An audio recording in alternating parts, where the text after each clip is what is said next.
Chapter 41. Coming Home. A day later, deep into our travel towards the system where I grew up, I was within our ship's leisure area. With nothing much to do but wait, I sat cross-legged on one of the cushioned benches, a casual smirk hanging from my face as I shuffled the deck of Sabak cards. It was my idea to play a few rounds of the cards, but then again, it turns out Vila didn't know the rules. So I spent a few hours teaching her before starting to play for real. Across from me, Vila lounged lazily in her seat, one leg draped over the armrest, her leku twitching slightly as she observed me with narrowed eyes, reaching out with the force to make sure. "You're not using your tricks, are you?" she asked, pointing an accusatory finger at me, unable to get a proper read. "Huh?" I raised an eyebrow, feigning innocence. "What tricks?" "I'm innocent." "Pfft, sure you are," she groaned. "You know exactly what I mean. The just so perfect read you can get on others. No peeking into my mind to tell if I'm bluffing. Unfair." "I'm not," I swore as I placed a hand over my heart, looking deeply offended. "Vila, I would never. I believe in fair play." "Uh-huh," she answered, rolling her eyes, looking at me with a deadpan look. "That's what you said last time. And yet somehow you miraculously folded right before I was about to go all in with a pretty good hand." "You raised too big, too soon," I grinned. "Plus, wouldn't it be just a coincidence, if nothing else? There are no coincidences in Sabak. You said it yourself." Vila narrowed her eyes further, then sighed and shook her head. "All right, let's just play another round." With a chuckle, I dealt the cards and began our usual back and forth of bets, raises, and inevitable arguments over strategy. Vila, probably because of her new-coming understanding of the game, boosted by her usual bravado, had a Sabak face like an open holy book. Every twitch of her leku, every poorly suppressed smirk when she got a good card, gave her away. I didn't even need to use my powers to read into her feelings. They were visible to the naked eye. On the other hand, I had mastered the art of looking just uncertain enough to lure her into reckless bets, only to reveal a winning hand with a smirk that made her want to throw the deck at my head. If there is something I did learn from my brothers, it was how to play Sabak. I will give them that. "You're insufferable," Vila muttered after losing another round. "And yet, here you are, still playing." I chuckled, gathering the credits with a flourish of my hand. Not that it was a big pot, not even big enough to buy lunch, but what is the point of playing for nothing? "You know," I continued, "it is almost like you enjoy losing to me. I enjoy eventually wiping that smug look off your face." Statement: statistically unlikely. Suddenly, a metallic clank interrupted our game. HK01 had shifted slightly from where he stood, watching us with his glowing red photoreceptors, probably standing there for a time now. Observation: your inefficient organic brains appear unable to calculate optimal probabilities. It is fascinating to witness your consistent failures, meatbags. "Oh yeah," Vila snorted. "Thanks for the vote of confidence, HK. "Big talk from a rust bucket," I shot at him as I leaned back. An idea forming in my mind. "You know what? Do you think you're so smart, HK? Why don't you join us for a few rounds?" Query: you wish for me to engage in this rudimentary form of entertainment? The droid's head tilted slightly, and I could swear I detected some kind of challenge in his voice. "Yes, HK," Vila said, grinning as she shuffled the deck. "Let's see if your perfect mechanical brain can handle the unpredictable chaos, which is my genius playstyle." Statement: This will be disappointingly easy. Meatbags, proceed, HK said as he slid into a seat with an eerily smooth motion despite his mismatched body, his metal fingers drumming on the table like a practiced gambler, already excited to earn big or lose it all. Could droids be addicted to it? Or was it just his programming? Huh. Weird, I muttered as I cleared my throat. All right, since you're new to Sabak, here's how it works. Interruption. Unnecessary. I have already accessed the rules via the HoloNet. Sabak is a game of variable card values, shifting hands and psychological manipulation. Primitive but marginally engaging. For a meatbag game, that is.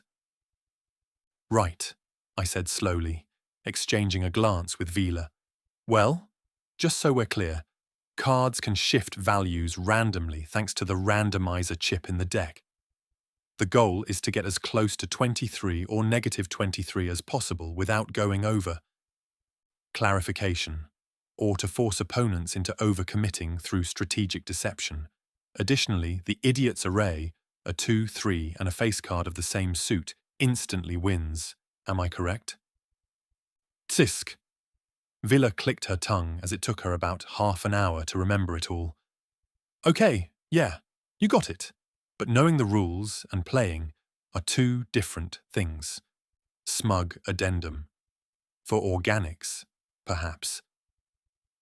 And with that, and another snort from Vila, she dealt the cards. The first few rounds seemed even. Vila and I played as usual, and HK simply sat there, motionless, his photoreceptors flickering slightly as his cards stacked up. Did he freeze or something?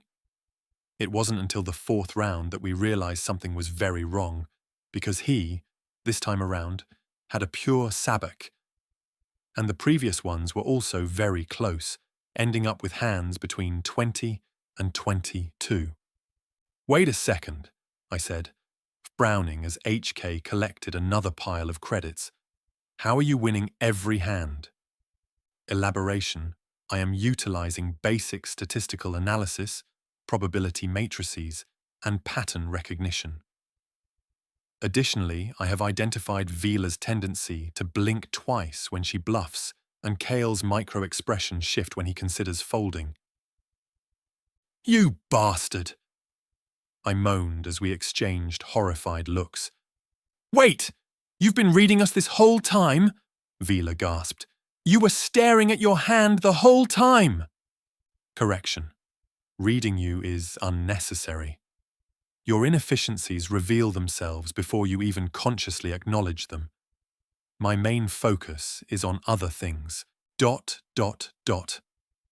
I couldn't help but groan again, rubbing my temples. He's card counting, isn't he? Affirmation. Of course. Any competent droid would. Additionally, I have been making minor adjustments to the deck's randomization algorithm each time Vila shuffles, ensuring favorable outcomes. You've been cheating? She shouted, half in outrage, half in admiration, slamming her hands on the table. Clarification. I have been optimizing my chances of success.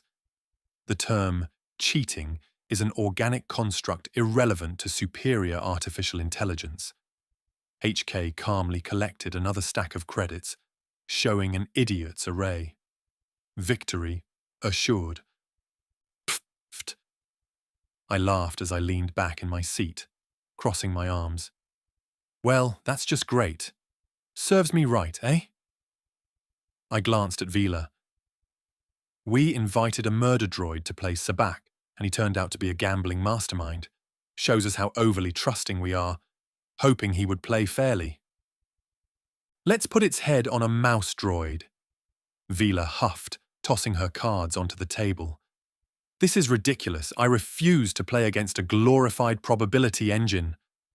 Smug declaration. It is not my fault you lack the computational power to adapt. HK's photoreceptors gleamed with self-satisfaction. I should have ordered you to not even think about cheating. I grumbled, collecting the cards and deciding to end it for the day. All right, that's it. New rule. No droids in Sabak. Mocking response. How convenient for the inferior meatbags. Finally, Vila threw a pillow at him, which bounced harmlessly off his chassis.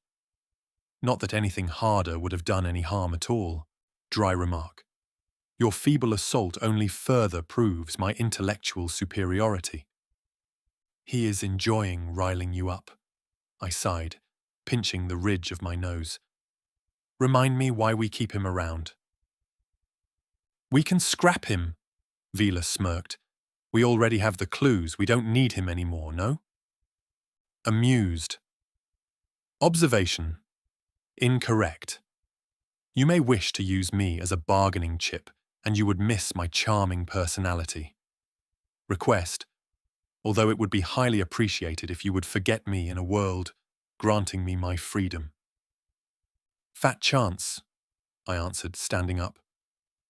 I wouldn't want to release a menace like you onto the galaxy.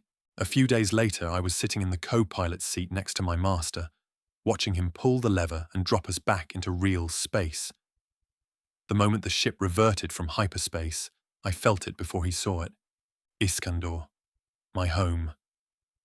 But did it still feel like home? Number. Not really, as I have never felt at home in the past either.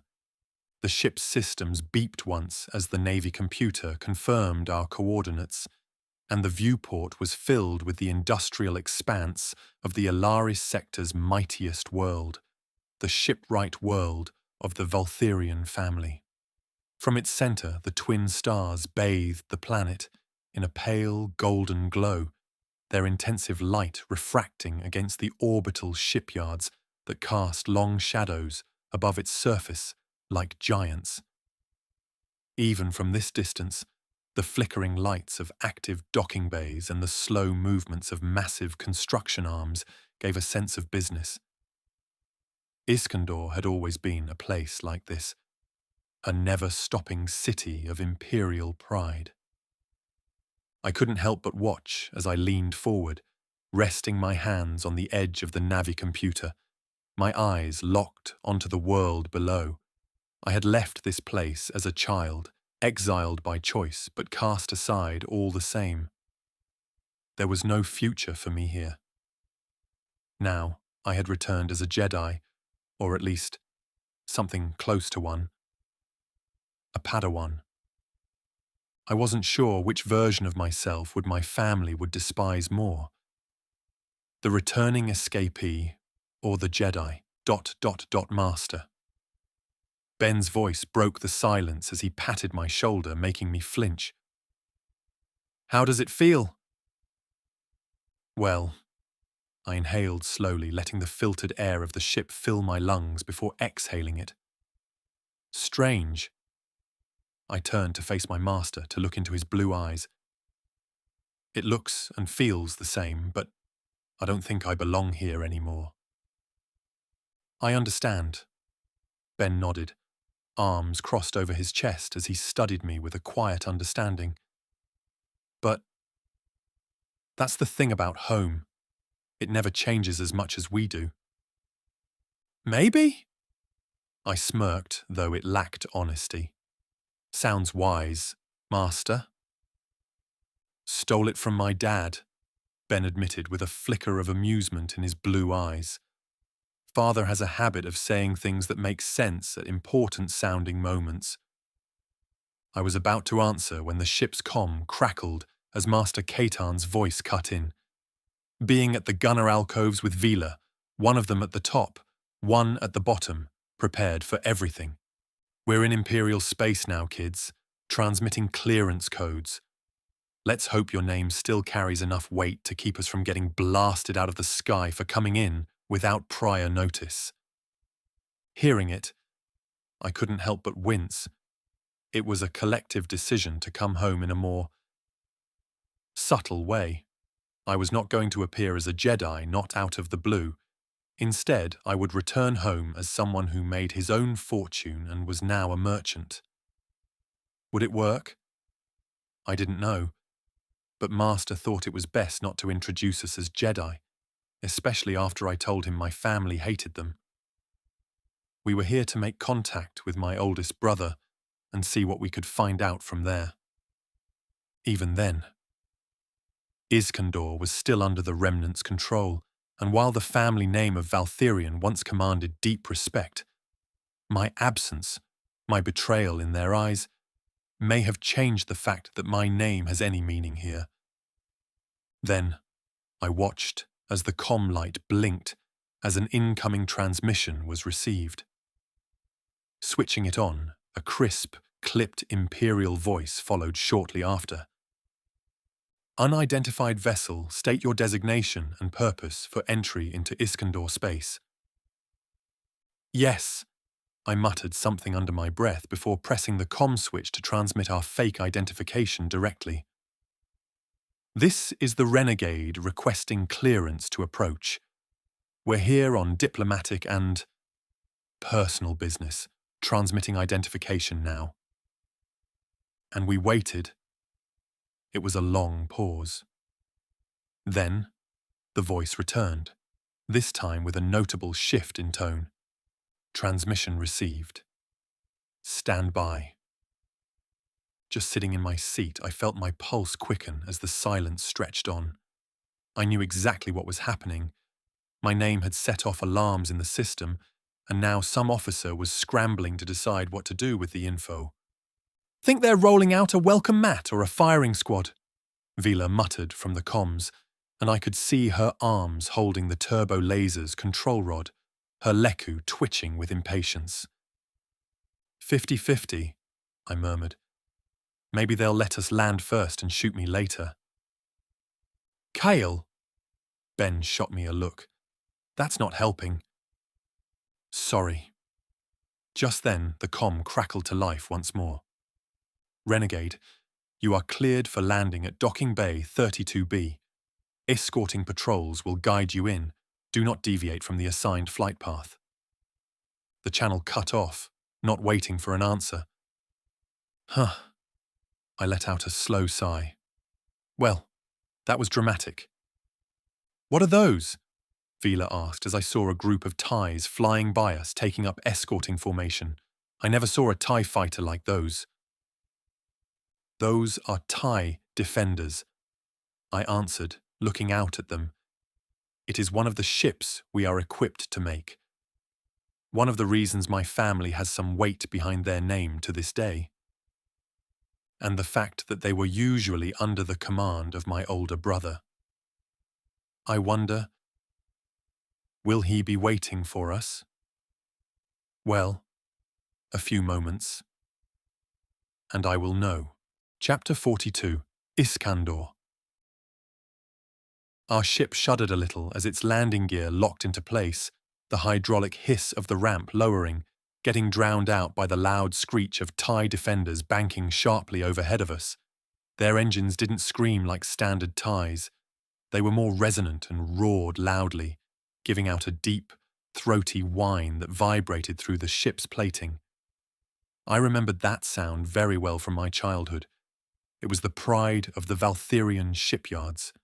Expensive, advanced, lethal. A project that was revitalized under my father's rule and then overseen by my eldest brother.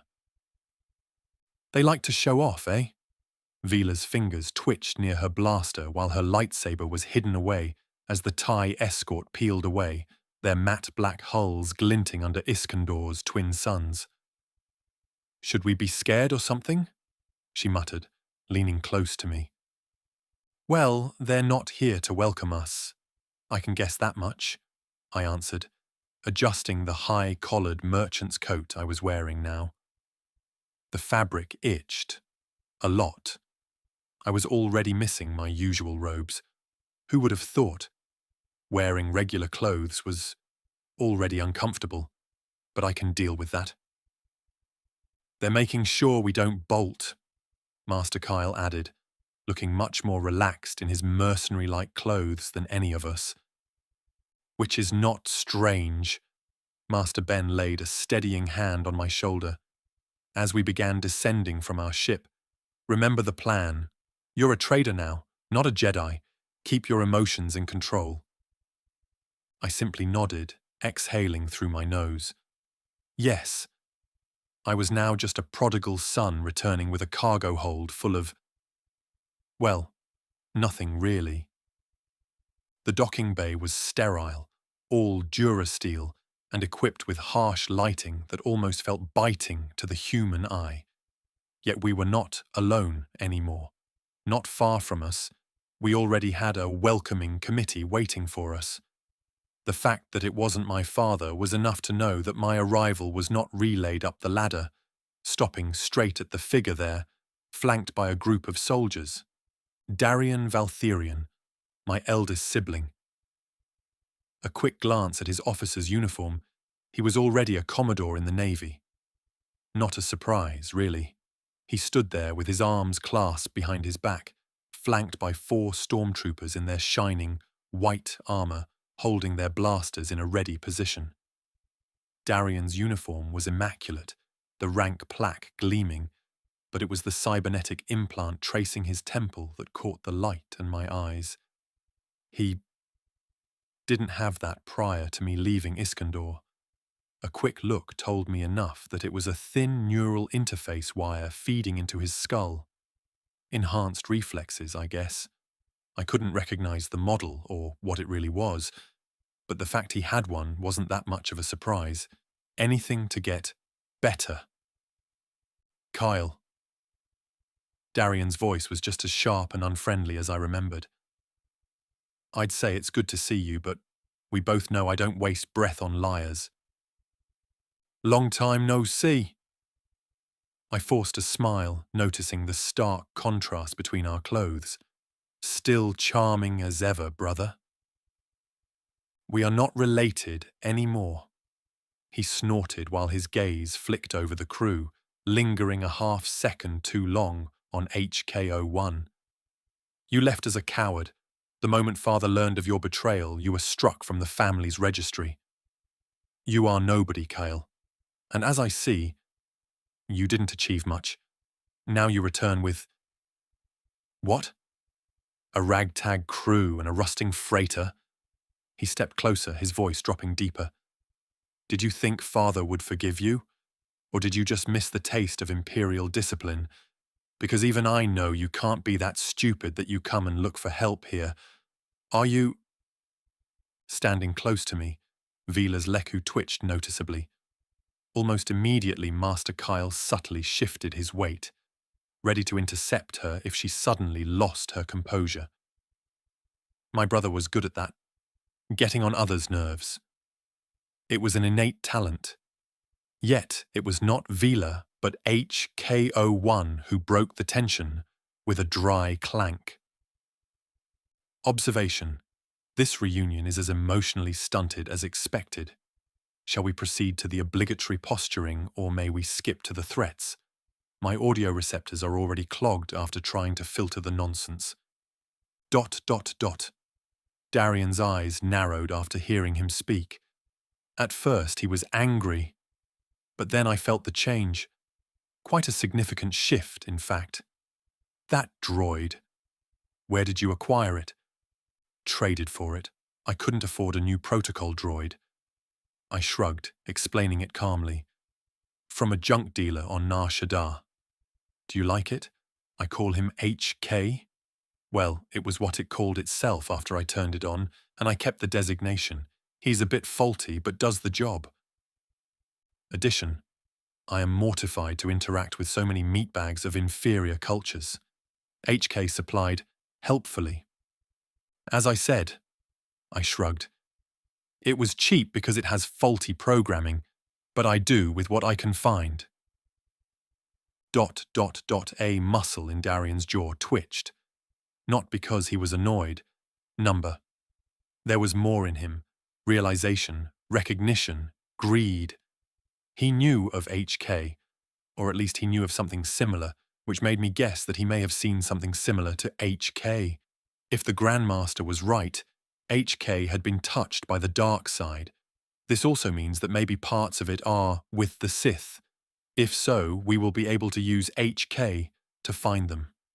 There are no coincidences when it comes to the Force, are there? How amusing. He turned sharply, jolting me out of my thoughts. Follow me. We'll discuss your business in private. There was little talking as we walked, escorted by the stormtroopers flanking us from both sides. It was hard for the untrained eye to notice the markings on their white armor, but they were there. For them, it was visible thanks to the built-in helmet sensors, but for a regular human, only the imprints were discernible, and only if you knew where to look. These were not regular stormtroopers. They were from the Death's Head unit, my brother's personal shock troopers. It seems that our arrival was strictly his business, and only known by those loyal to him, huh? I wonder what he was planning to use me for. After trekking through the grey corridors, entering the conference room made little difference. It was filled with the same cold durasteel and some holographic projectors, with the Valtherion crest emblazoned on the wall. After the door closed behind us, Darrion didn't sit down, only looked at us. At me, as his figure loomed over me, his fingers steepled. So, he began, you've been gallivanting across the galaxy, Kael. And now, suddenly, you return, with a droid whose design hasn't been seen since the Old Republic. Huh? I leaned back, feigning nonchalance, looking into his eyes. Like I said, junk dealer. Convenient. Darrion smiled, but it didn't reach his eyes. Don't take me for a fool, Kael. You could never outsmart me, and you won't start it now. Do you need me to remind you how our sparring went in the past? Or did you already forget the pain? What a crew! He sneered, looking at the others. A twitch! Twi'lek! Vila snapped, her voice sharp and wild. It didn't make my brother flinch, but it did cause the stormtroopers to raise their guns standing at the doorway. A washed-up dancer, Darrion repeated before he continued, nodding at Kael. An old spacer and a mechanic. His gaze lingered on Ben after he said that, furrowing a brow, though you don't look like a mechanic. Yet, familiar. I am a mechanic when needed. Ben scratched his chin. But I'm versatile. Familiar? What did he mean by that? Could it be the resemblance to the Grandmaster? I hope not. The last thing we need is for him to discover our identities. Just then, Darrion's comlink chimed, and a stormtrooper's voice crackled through it. Yes! He raised it to his mouth, the coming voice from it quiet enough for regular people to miss it, but not low enough for a Jedi's senses. Sir, we've swept the ship. No contraband, but the astromech is unusually resistant to scans. It has multi-layered decryptions in its programming and also resists hand scanners. We can't look inside it without taking it apart. So they found R2-D2, who we left aboard the ship to guard it. Good job, little one. And it seems he had opinions about Imperial inspections because I could pick up his beeping from behind. Bring it aboard and send it to the workshop. Keep looking. He answered, closing the comlink and turning towards us. How curious, Darrion mused. Speak. What do you hide on your ship? Before I could answer, HK-01 tilted his head. Provocation. If you suspect treachery, Commodore, perhaps you should search us personally. It isn't rude to ask a trader what he sells, but it is rude to barge into his warehouse and start going through his belongings. At least if you do so, do it yourself. Though I warn you, my chassis contains several sharp surprises. Utter silence. Then, to my surprise, Darrion laughed, a sound like ice cracking under weight. Oh, Kael, you always did have a talent for surrounding yourself with interesting company. He tapped his comm. Hold position. I'll deal with this myself later. Then, he looked at me, straight into my eyes. I don't know who called you back. Father Lucas or Lucretia, but you were stupid to come back. What is he talking about? Whatever it wasn't good, and I could feel my stomach drop. Whatever was going on, he was stalling for time. And then the door hissed open, making both of us turn towards the sudden arrival. By the coloured pauldron on his shoulder, it was a stormtrooper captain who stepped in, helmet under his arm. "Commodore, urgent news! The Chimera has arrived in system." ... Darian's smirk suddenly vanished. "This soon?" "Yes," the captain swallowed. "Grand Admiral Pelion's personal ship. He's requesting an immediate meeting with your father, Moff Valtherion." Kael exchanged a glance with Ben. Pelion? Here? That was unexpected. Very much so. ... Darian's fingers flexed, the neural interface flickering on the side of his head before he glanced at me one last time. "Very well." He straightened, locking eyes with the commander. "Order a Delta protocol amongst my men. Wait for further instructions. As for us..." He waved a hand at me. "We'll continue this reunion later. For now, enjoy House Valtherion's hospitality." The stormtroopers didn't lower their blasters as he strode out instead. We were locked into the room when they left. What a prick! The moment the door closed, Vila whirled to face me. "That Shabuir is up to something." "Obviously," Master Kael muttered. He recognized HK. "For sure." Ben nodded, turning towards the window at the far end of the room. "And now Pelion's here. That's no coincidence." "The old bastard is still kicking, huh?" Master Kael chuckled, and I couldn't help but nod. And it seems his visit was an unexpected one. At least, it was unexpected on my brother's side. Something was going on, possibly a power play. Maybe the Grand Admiral's presence was a move that my father pulled against Darian. Outside, the TIE defenders screamed past the viewport a moment later, heading out towards the edge of the system, red to escort the Grand Admiral's Star Destroyer into orbit. "It is rare to see him travelling the Remnants' territory," I chimed in, looking out into the darkness of space. Since he was attacked at Fondor when he refused to aid Darth Caedus's faction, he spent multiple years between life and death. He pulled through, but he is old. Conclusion: he only ventures out when it is a must. "Yes," Ben mused, crossing his arms, standing next to me. "Whatever is going on within your family, Kael, I think the Force wanted us to be here." "Seems like it," I agreed. "Very much so." Chapter 43. Searching. Commodore Darian Valtherion stood before the massive viewport of his private office aboard the Imperius, his personal Imperial II Star Destroyer flagship. The cold void of space stretched before him, trying to notice the incoming Chimera. At the same time, the massive bulk of Iskandor's shipyard ring hung behind his vessel, illuminated by the system's twin suns. Its skeletal frameworks were always alive with the fire of welding torches and the glow of maneuvering thrusters, flying repair droids, working ceaselessly to work on any ship that was docked in its bays or the new vessels they were building. It was Iskandor's jewel, his property, the power he would claim once his father was removed.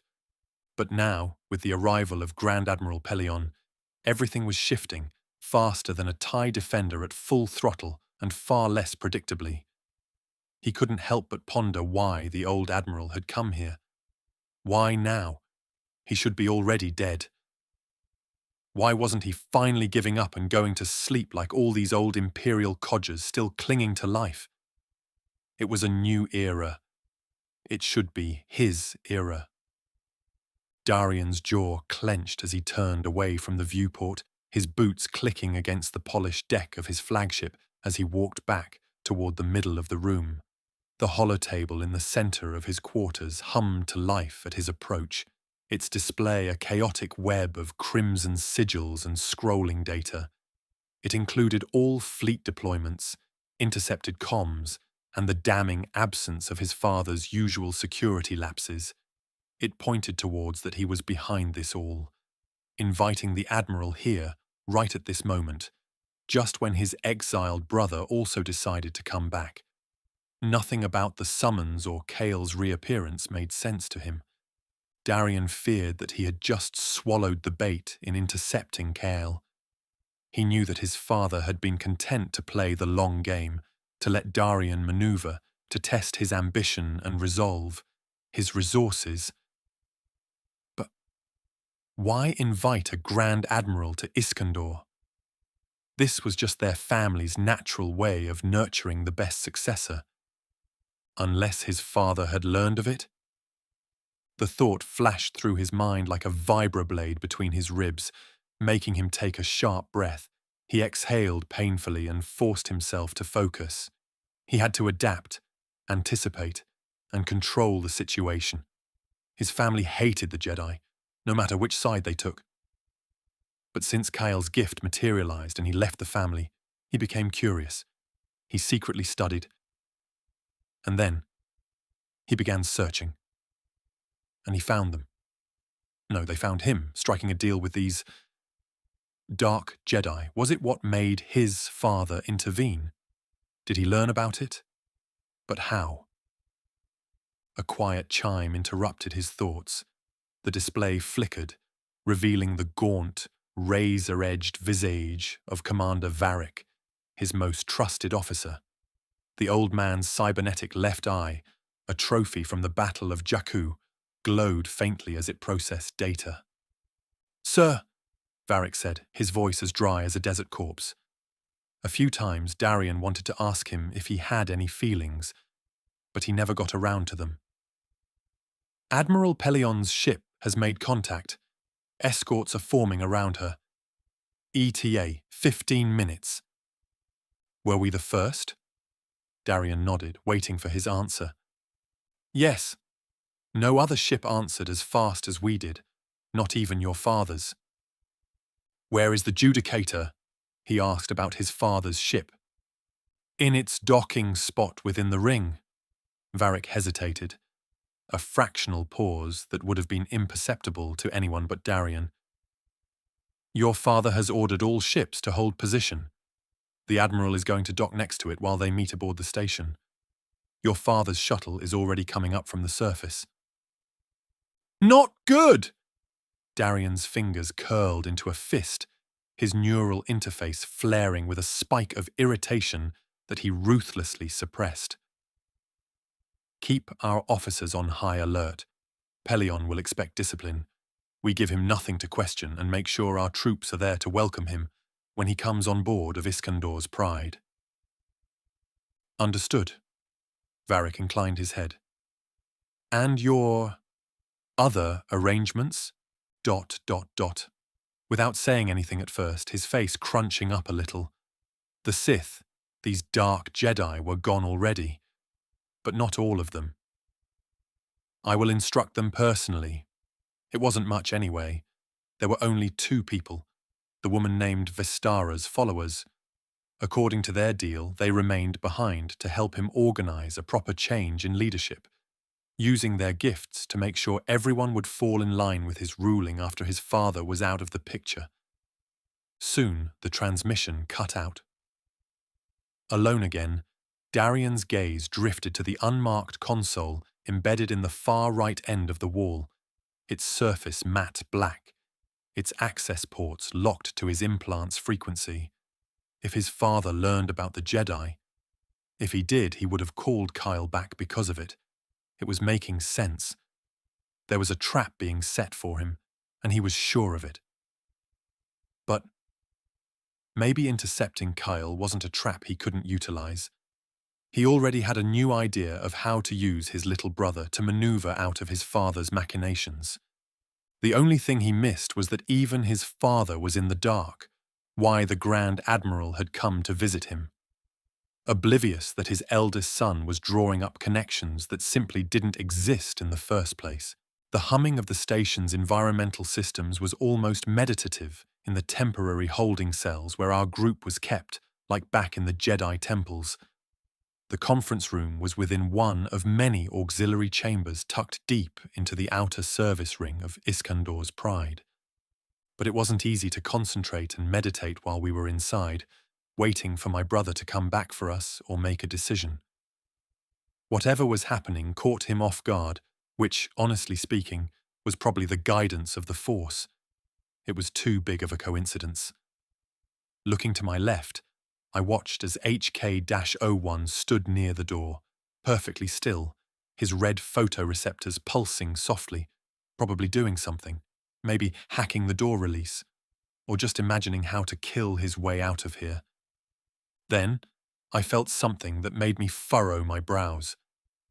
"Mm-hmm," Master hummed while leaning against the wall with arms folded, watching me. "You feel it too?" "Yes," I answered while I gave a short nod. "Two beings."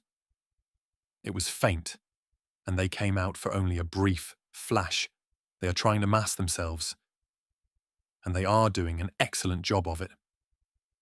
"Yep," Master Kaetan grunted, pulling a small calibration tool from his belt and absently turning it in his fingers.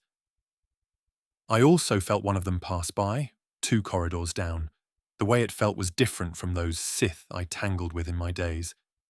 It wasn't artificial like Descent's toys, but definitely not some local cultist with a red glow stick. These had the feeling of proper training, in control of their gifts. "Sith, huh?" Vila muttered, licking her lips, probably excited to find out if they were like how the stories talked about them in the archives. "Are we sure it's just 2?" she asked. "If they're hiding, that can mean there are more than 2. Maybe they are bait because if you felt them, they felt you too. It is a tactic I am pretty familiar with." "Yes, that is possible," Master agreed while he pushed off the wall. "But we are on the right track at least. So we flush them out before they can signal anyone for backup." Finally, hearing that there should be action soon, HK-01 tilted his head with a soft whir. "Statement.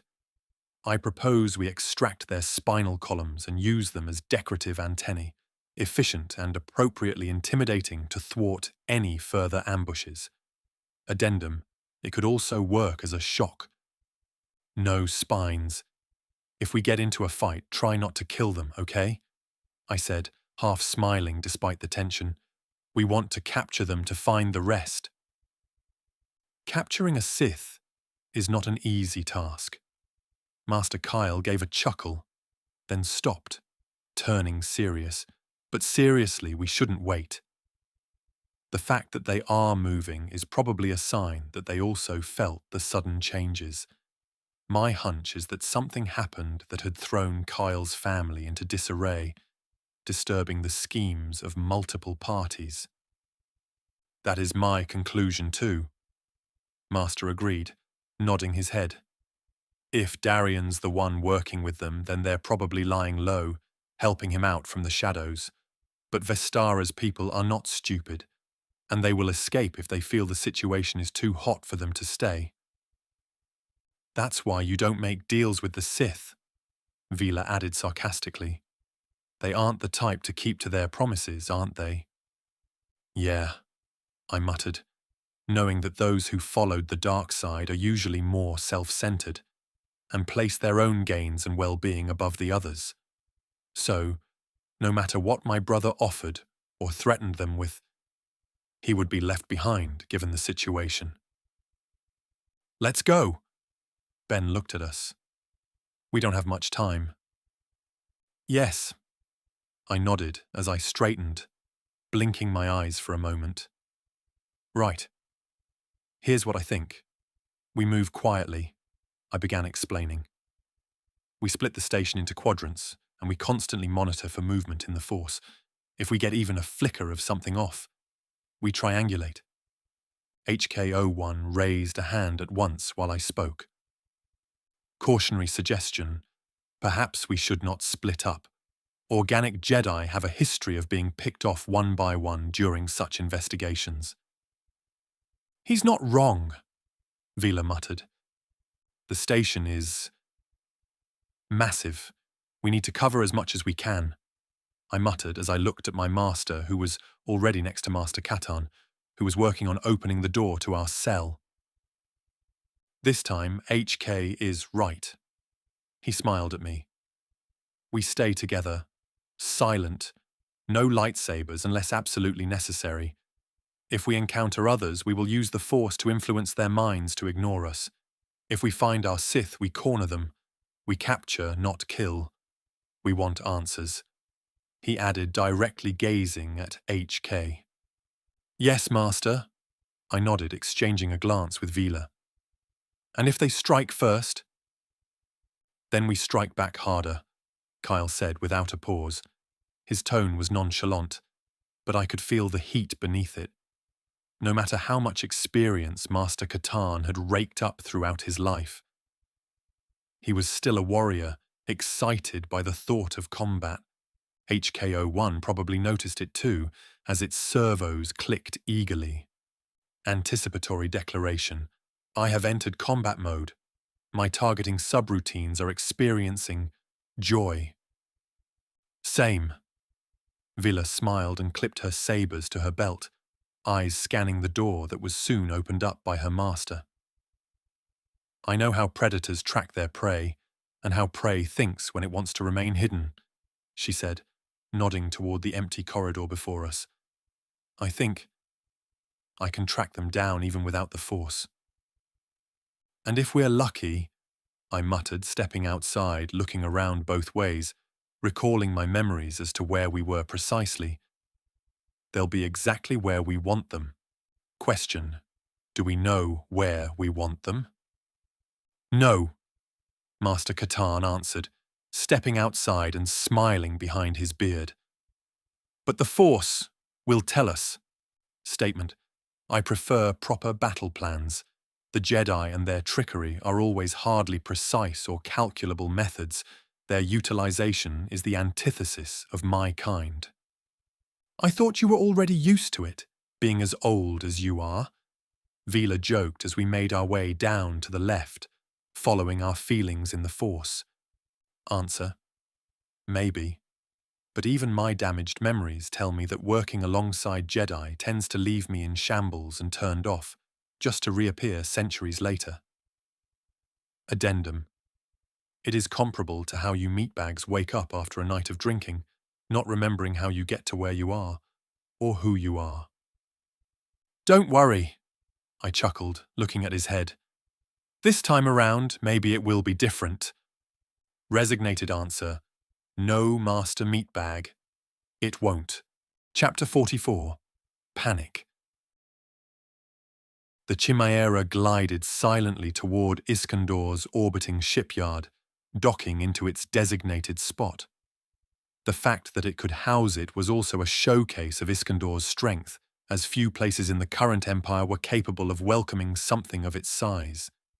Even amidst the bustling shipyards and orbiting dreadnoughts, the ancient Imperial II Star Destroyer exuded an authority that made the others look insignificant. Yet it was no longer the biggest or strongest ship amongst the current fleet of the Imperial Remnants. Yes, even after 80 years of service, an Imperial II Star Destroyer was still a force to be reckoned with. But what made it feel special and frightening was the history behind this model. Its once pristine hull bore the scars of 100 battles. At the least, the people who once commanded that ship were alone legendary.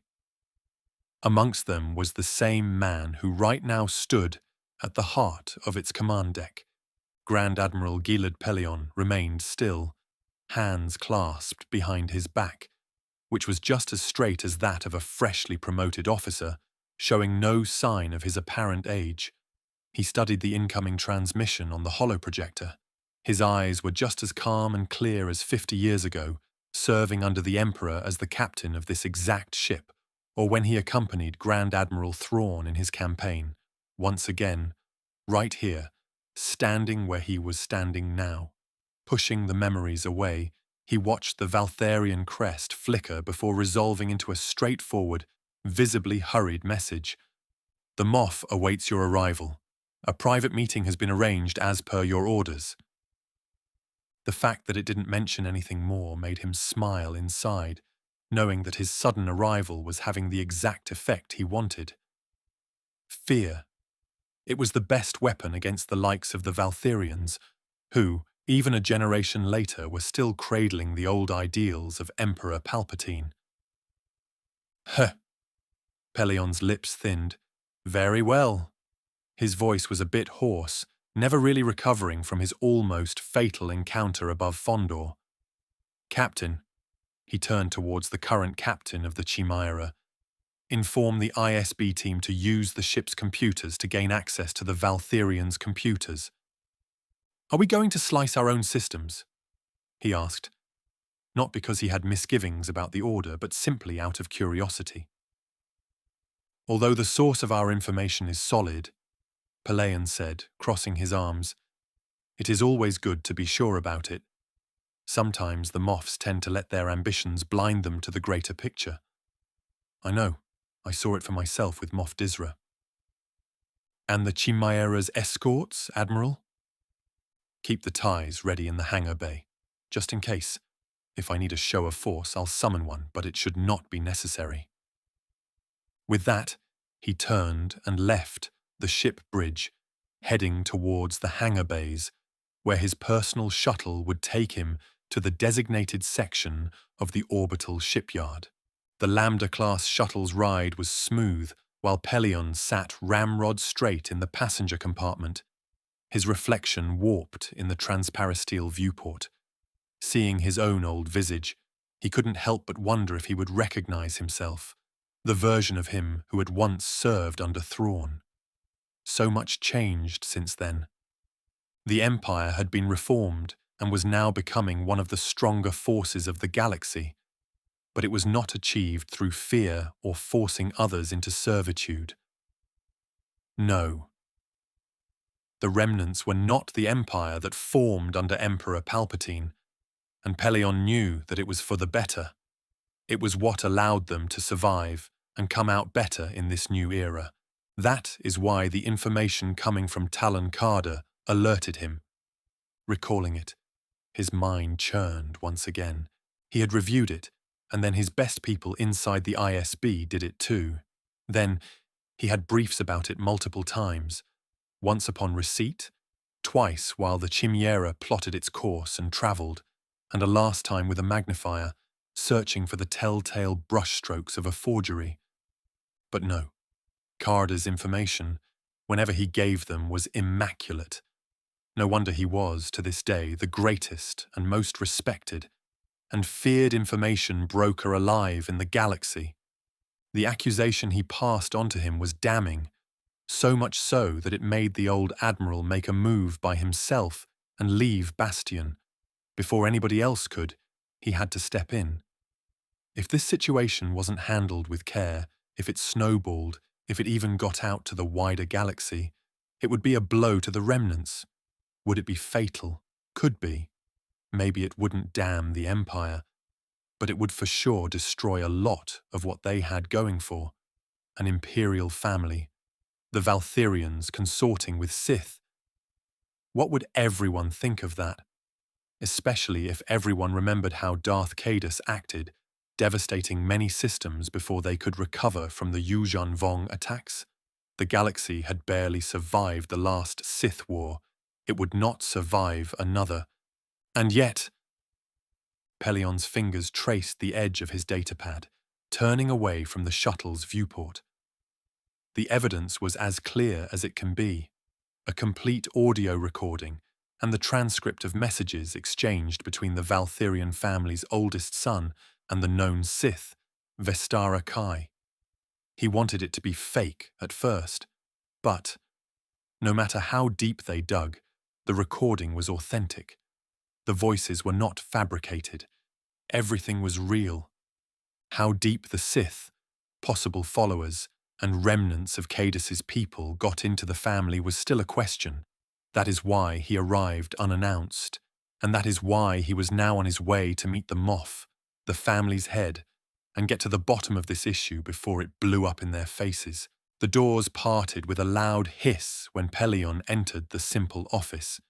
He was flanked by two stormtroopers with red pauldrons, signalling them as his own honor guard, warriors who were amongst the best of the Empire. On the other end of the room, Moff Alric Valtherion, Kael's father, stood near the window, his back turned, hands clasped like a man measuring the distance to his own grave. He wasn't calm, and it was showing in his stance, slightly hunched, almost trembling, but it only lasted until their eyes met in the reflection of the window's glass. His silvered hair caught a glint from the outside, and his military straight posture returned as if it hadn't dulled at all since their last meeting.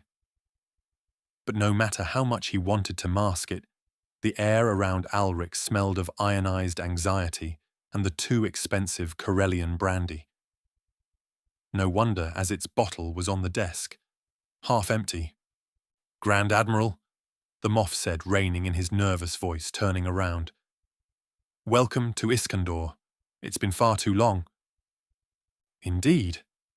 Pellaeon offered a nod crisp enough to show that the situation was indeed dire. "It has. I wish this visit were under better circumstances, though." "As do I." Alric moved to a sideboard, pouring 2 glasses of the already opened bottle and offering one of it to him as he handed one to Pellaeon, who accepted it but let it sit untouched, watching him down his own. "You've heard the rumors, then," Alric murmured. ... At first, Pellaeon didn't answer, but the fact that Alric had already known about it made him suspicious. The question was how deep he was in it, and why didn't he do anything yet? It was time to dig a little. "I've heard facts," Pellaeon corrected him. Then he activated his datapad, projecting a hologram of encrypted comlogs and damning evidence, showing it clearly for Alric to read.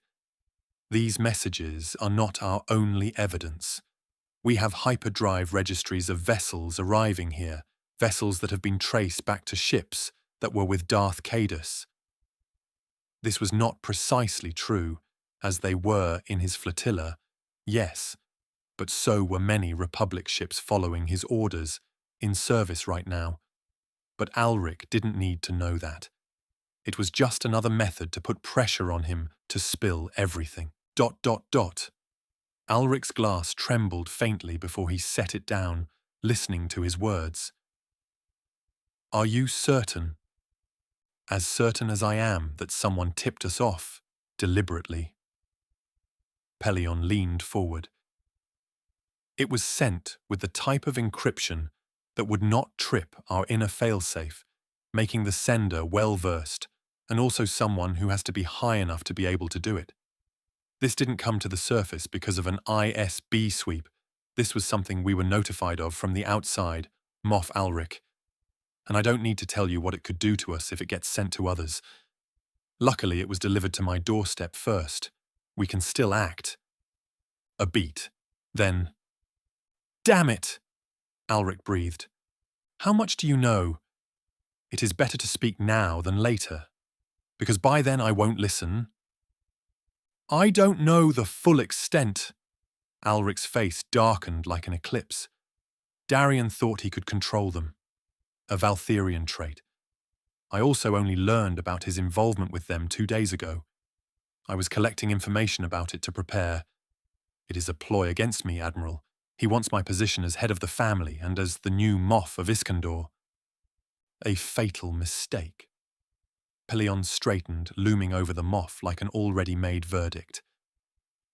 "I want full access to your surveillance logs of what you found. All of them. And I want Darion's personal comms monitored, discreetly." "He'll notice." "Let him," the Admiral snorted. "I won't let the remnants slip from their current position, Moff Alric. And to prove your loyalty to the Empire, You will help me apprehend your son. Understood? Perfectly. He nodded, his resolve apparent in his eyes. He was too slow. The Admiral ignored every call he made, every message he sent. He miscalculated. The Chimera deflected every invitation he made and flew past by his own ship. Then he had to hurry to return to the station he just left behind, cursing along the way. Damn it all! In the end, they moved faster than he could respond. By the time his shuttle arrived, Darien could only stand in an alcove of a maintenance corridor, watching the feed of it docking from a hacked surveillance cam, his neural interface flaring with fury. Pelion's presence was a complication, but he had to force himself to stay calm. Complications could be leveraged. He tapped the side of his head, pulling up multiple files stored only in his neural interface, making sure all damning evidence, at least those he could think about, were secured. Then, with a swipe, he opened a sealed channel. "Where are you?" "We are leaving." The distorted but seemingly female voice answered him. "What? You can't!" Darien flared up immediately. "We are. Goodbye." And then, the channel was broken. If anger could kill, Darien felt he would be dead by now. What do they mean? They are leaving. They can't just leave. But they were. The bastards were. Damned Sith. Were they the ones who betrayed him? Are they stupid? He only gave them half of the information they wanted. Their deal wasn't completed yet. Were they the ones who called the Admiral here? Suddenly he felt like he was thinking of the exact explanation of what had happened. The snakes. Kael! He suddenly flinched. Maybe the Sith felt his presence. This damned force, or whatever they were constantly gushing about. If his plans were falling apart, then he would make sure it would be his useless little brother who took the fall. With a flourish, he was heading back, again, toward where he left his little brother and his smuggler friends. He would drag him before the Admiral, and then all would be right again. Chapter 45. Duel. The durasteel corridors of the orbital dockyard would probably be like labyrinths for most people. Luckily, not for us, and not just because we had the Force to rely on, but because I could easily find my way around here. The only issue was that HK-01's footsteps clanked with a loud mechanical rhythm, trailing just behind our group. It wasn't the best for stealth, but oh well, what could we do? For a moment I thought he maybe did it purposefully, wanting me to tell him to go back or wait somewhere else, and then interpret it as me setting him free. Anyway, that won't happen, and I have to concentrate on the task ahead of us. The Sith, we felt, were in hiding, but using my natural gift, I could get a sense of their direction. Focusing, I slowed, my bare hand resting lightly on the wall as if I were trying to sense something resonating via the walls and floors. It wasn't wrong, though. I was simply looking for resonance in the Force, trying to feel the feelings of others. "You've got something?" Master asked, noticing a slight shift in my expression and the twitch of my brows. Hearing him, I didn't answer immediately.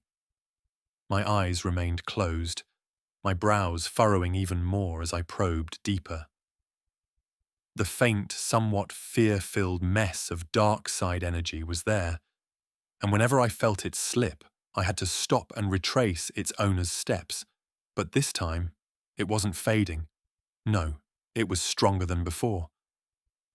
So much so that I could get a direct reading of them. "Two," I murmured.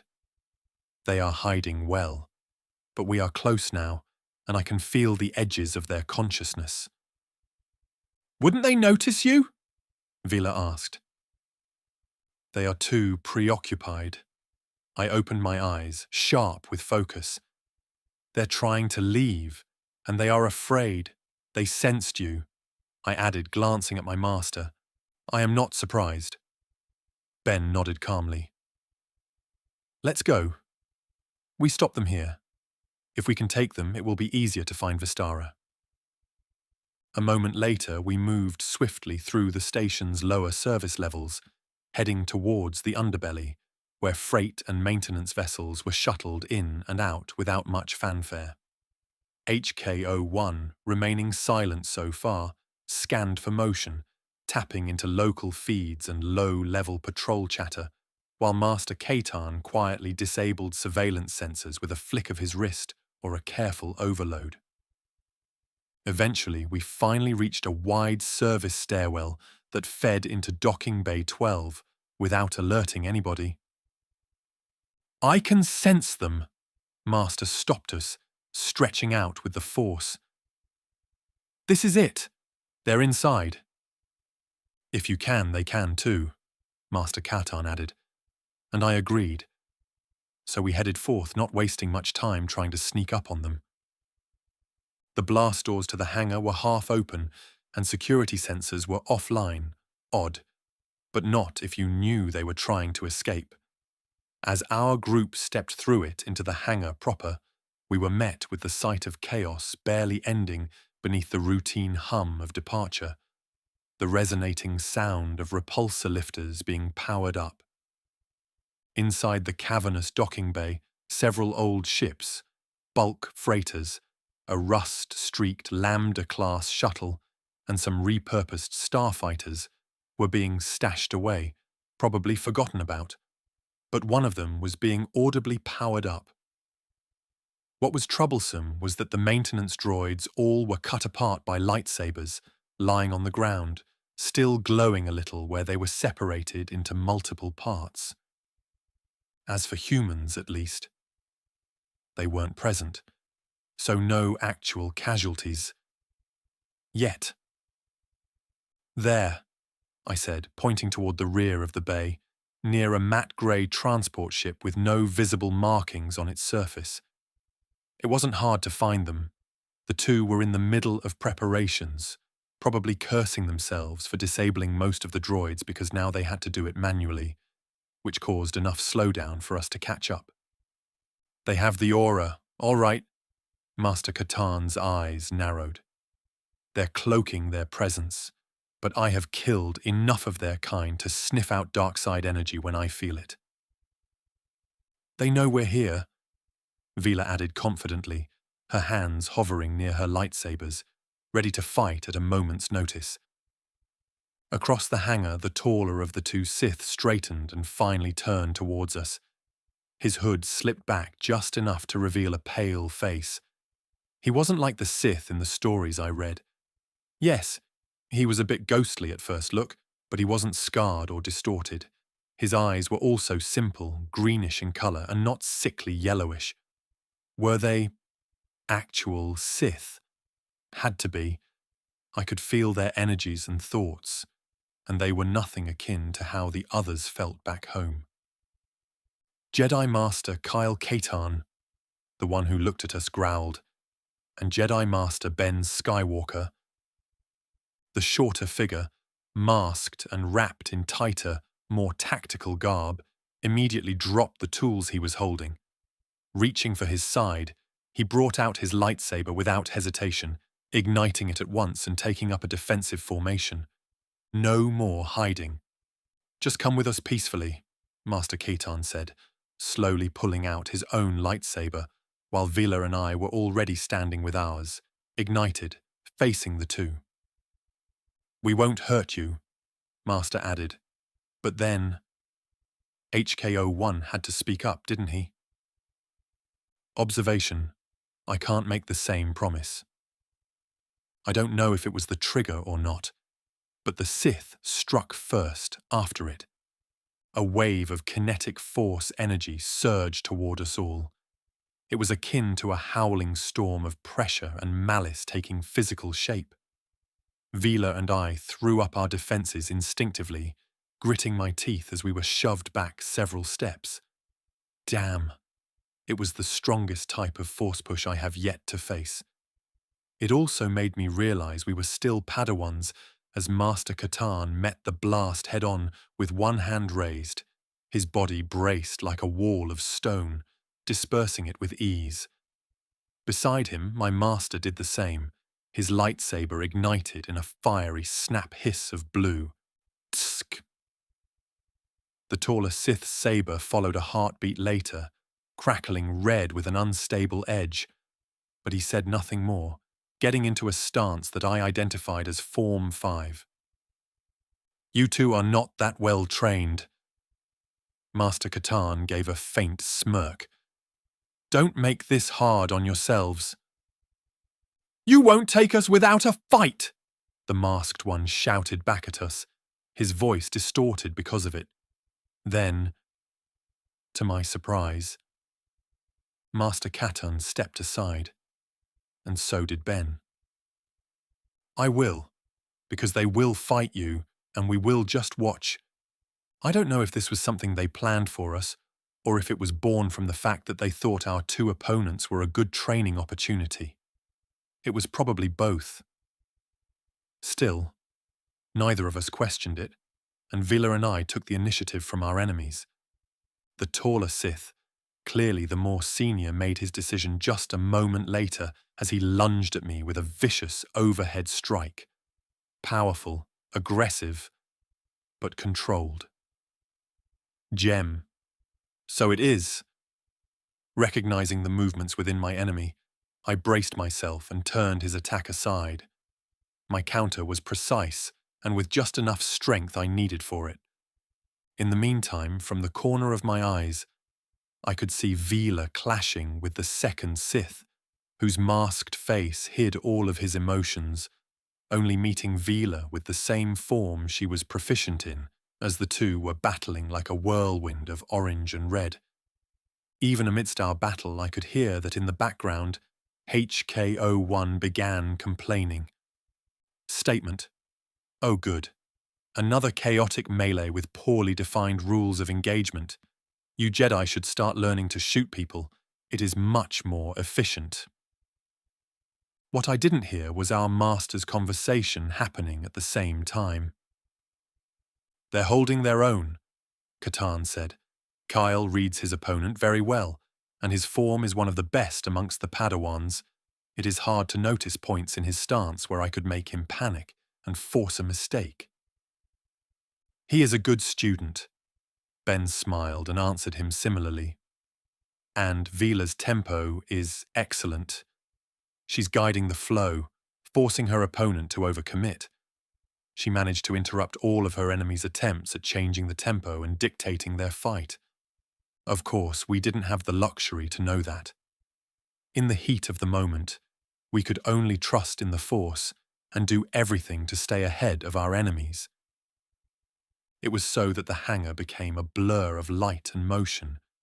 Crates shattered under our stray blows, and the fuel lines burst in sparks as I redirected one strike right through it, causing the fire to spread backward, blowing a fuel capsule behind us. If nobody realized the fight so far, now they did for sure as alarms began blaring throughout the whole station, but it was no time to stop as I stepped backward as my opponent pressed forward. His red blade crashed into mine once again with a deafening force that I redirected before it could affect me. Each of his strikes carried venom, not just in his saber's bite, but in the words that followed. Insults that were probably said to disrupt my flow and make me commit to something that would give him an advantage. You have no place in the Force, the Sith hissed. You should have stayed hidden, weak, discarded, as most Jedi. I see. I smiled and didn't flinch. Yet, you sound threatened. Then, I sidestepped a lunging blow, pivoted, and scored a shallow cut along the Sith's side. He made the mistake of falling for my trap, expecting me to keep redirecting his attack, unable to be ready for a different counter. Still, it wasn't enough to drop him, but enough to shift the momentum of our duel, as it was my turn to go on the attack. To my right, I could sense through the Force that Vila's fight turned brutal.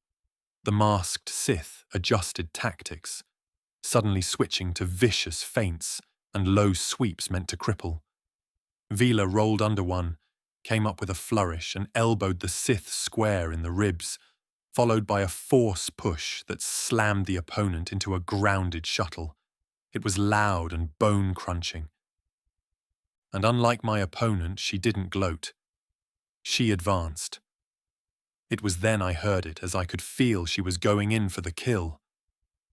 "Vila," Katan's voice cut across the chaos. "Remember, this isn't about dominance. It's about clarity. Let the Force speak." "Yes," Ben added, his voice calmer but no less firm. "Don't match their hatred. Make them confront themselves. Ainchi." I don't really know what Vila's reaction was, but I heard the words, and they settled deep inside me. So my saber's blade spun, smooth and fast, not with fury but with the demanded focus of my Makashi. Seeing it, my Sith opponent's rage only deepened, now laced with great anger, thinking I was taking him lightly. I wasn't. "You're no Jedi," the Sith spat. "No," I agreed. "I'm just a Padawan. I am still learning." Then our sabers clashed again, but mine easily slipped past his defenses, grazing his arm. It wasn't cutting it off, but it went deep enough to make him drop his lightsaber before I forced him to kneel, holding my blade against his jugular. It was then I managed to give myself a moment to look towards Vila. Her masked opponent hurled another crate at her with the Force at that moment, yet she batted it away mid-air and leaped straight into a flying kick that knocked the Sith back down once again, stepping onto his chest, holding her lightsaber towards his face.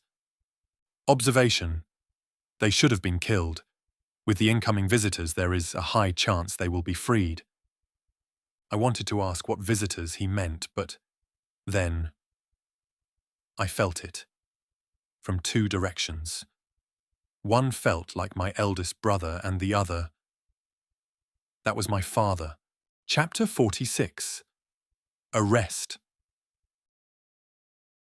The hum of our ignited sabers still echoed faintly in the hangar, their hiss slowly fading into the background of the blaring sirens. My senses finally cleared from the type of battle focus I found myself in, and I realized I was wet. It wasn't sweat, but from the emergency sprinkles coming on, thanks to the fire we caused. Smoke curled from damaged fuel lines and shattered crates around me, and my breath came in sharp pulls, not from any type of exhaustion, but from tension, from the fact I realized the two auras heading our way. My brother's current presence was sharp, a bit chaotic, and soaked in incredible anger, more than the two Sith had in them. I was simply glad he wasn't Force-sensitive. As for the other presence, it was colder, older. It was familiar in a way I had tried to forget, because it was calculative and without much emotion. I wondered for a moment if it was the type of state that Iowi was preaching in the past. My father may have been a good Jedi in the old system, huh? "I feel them," I said aloud, rising slowly from where I had my saber to the throat of the now disarmed Sith. He remained kneeling, clutching his burned arm, his breathing labored but defiant. Still, he knew it would be foolish to try and run. The only chance they had remaining was if, somehow, my eldest brother could talk them out of it, probably by taking them as his prisoners and then escaping from there. Not that I would let them do so.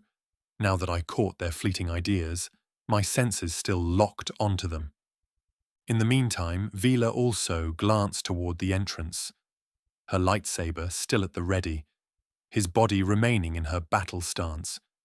She kept her boot pressed against her own opponent's chest, sometimes increasing the pressure with the Force when the other one tried to wiggle free of her. It only caused the masked Sith to groan under the weight. Stubborn, just like Vila.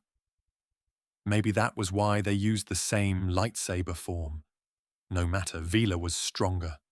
"They're almost here," she suddenly said, as if asking me if I was ready for a reunion. "I know," I said, catching her look back at me over her shoulder and giving me a smile. Then, a moment later, the blast doors hissed open.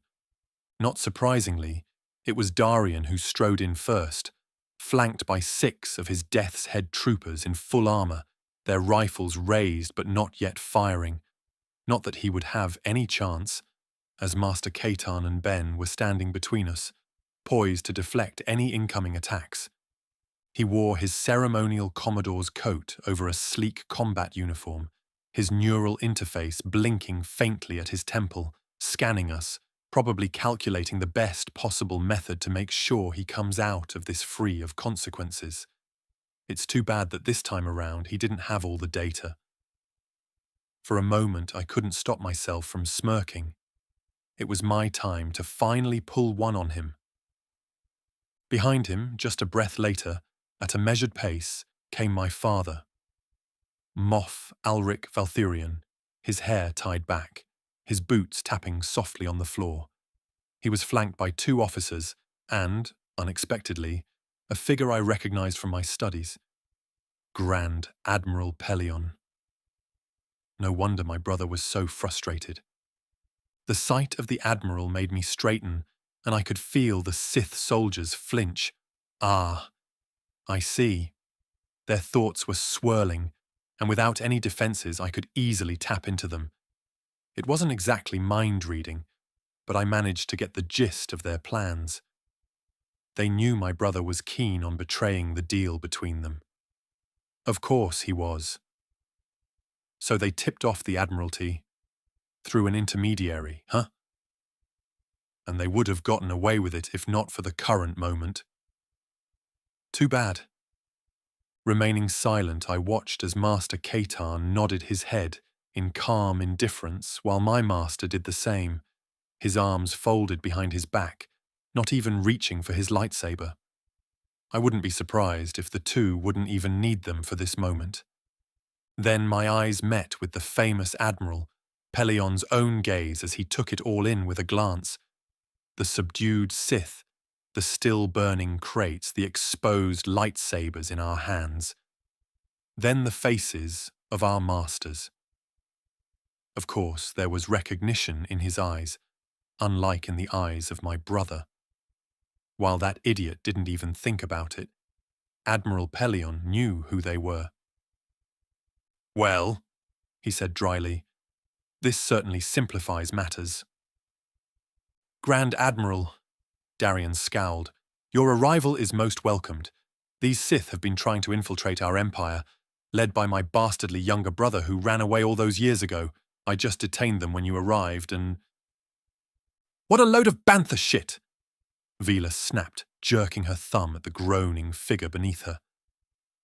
"These are Sith. Yes, but we. Are you blind?" she snorted, waving her orange-coloured blade. "Shut up." Darien's expression tightened, eyes flicking between us and the captured Sith. Huh, he was shocked again, realizing it wasn't just me who had access to the Force, Maybe that implant finally began putting it together. In the meantime, Admiral Pellaeon didn't answer. Instead, he motioned to one of the officers behind him, who brought up a datapad.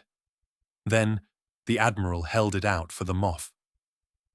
My father took one glance at the projected holo and then nodded, calm, not even a flutter in his emotions.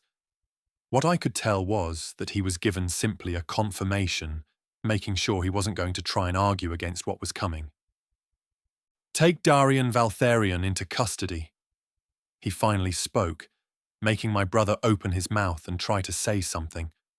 His personal guards didn't move, but before their blasters could move to aim at the Admiral, he continued. "These are encrypted logs," Pellaeon explained calmly, holding another datapad in hand. "Intercepted by my people and verified through independent channels. They are communications between these 2. He gestured at the Sith, and someone who claimed knowledge of this station's infrastructure.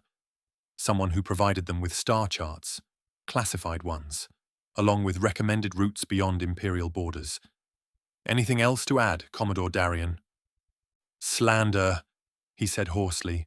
It is a fabrication. The ploy of the Sith.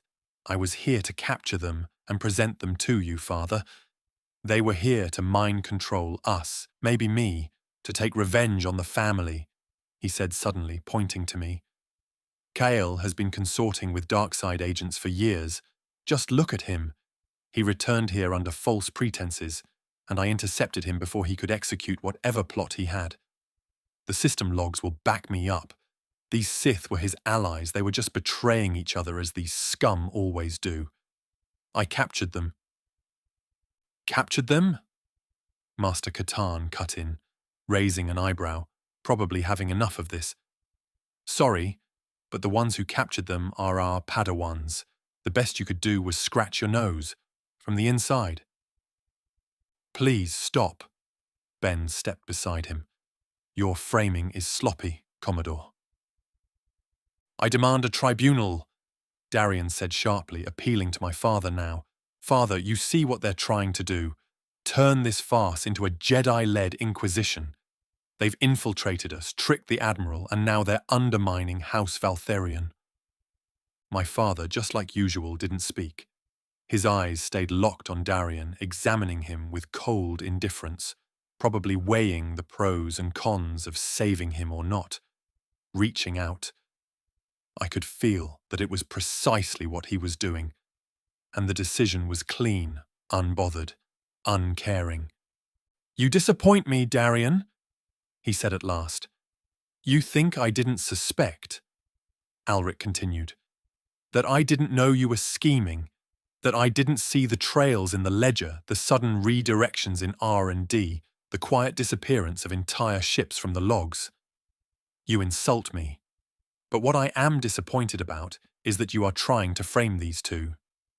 He pointed not at me or Vila, but at Master Katarn and Ben. You could have pulled this off with some other Jedi. But… never mind. These two. He scowled, but he didn't need to ponder for long, hearing the Admiral's voice. Jedi Master Kael Katarn's name should be familiar to you.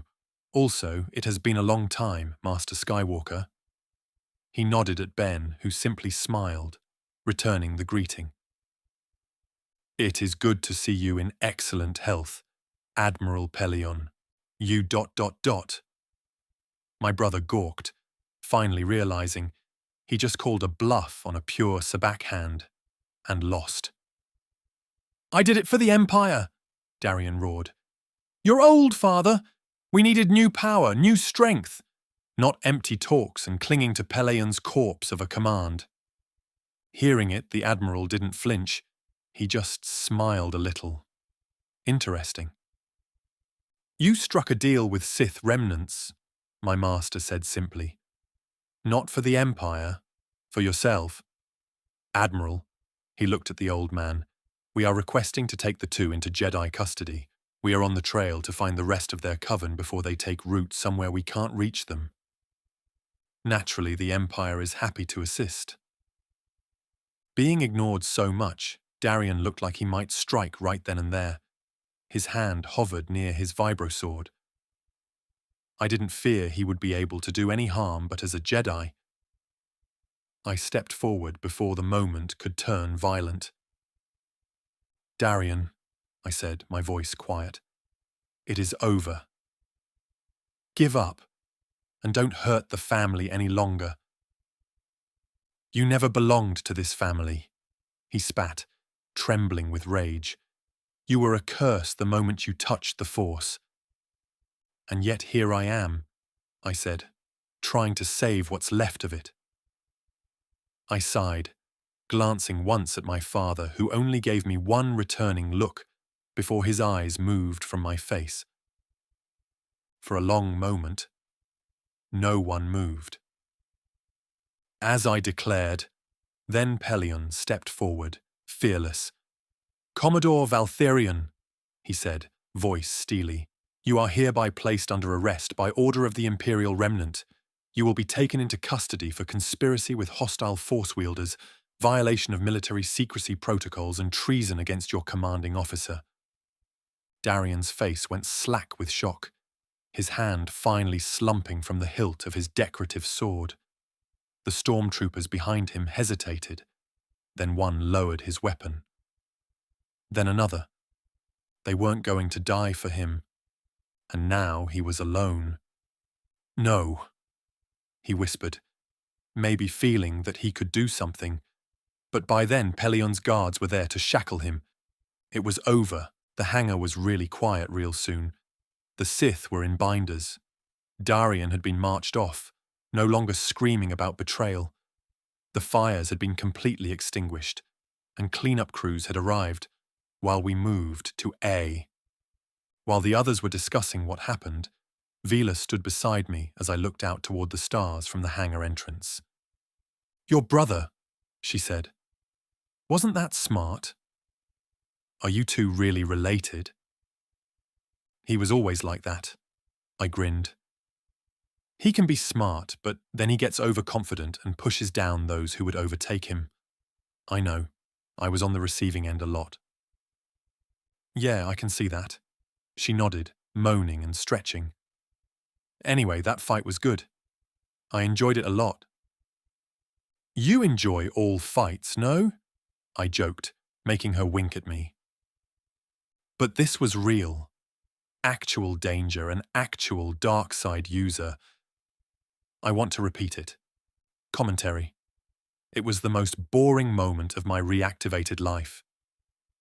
Nobody died. No limbs were cut off. Conclusion. Sloppy, amateur work if I say so myself. Nobody cares. We both answered him at once, but he was unperturbed. Genuine request. At least let me handle the interrogation. If I need to spend another moment doing nothing but shuffling after meatbags, my core processor will automatically self-destruct from the boredom. Chapter 47. Covering up. With everything settled as far as the situation allowed, the two captured Sith were bound, watched closely by Vila and Master Kaetan. The latter was now leaning against the bulkhead, arms folded, keeping one eye on the prisoners and another on the stormtroopers, sweeping the hangar and the ship they wanted to use to escape. Vila, on the other hand, was now guarding the prisoners with all her senses, who, to my surprise, calmed down a lot and remained silent. Of course, she wasn't the only one, as HK-01 had taken it upon himself to pace behind them like a prison warden, occasionally muttering darkly about missed opportunities for creative disassembly and ideas on how to dispose of the human meatbags. Nearby them, Grand Admiral Pellaeon stood beside his honor guard, speaking in low tones with my master. As for what their discussion was about, I had no idea, and I didn't try to listen in on it, not by ears and not via the Force, but I got way too curious. So, with a quick exchange of glances with Vila, knowing she was just as interested in what was going on, I found myself stepping a bit closer, trying to listen in. The Admiral's posture was straight, tall, and with such dignity that it showed that although he was showing great respect towards Ben, he wasn't acting subservient.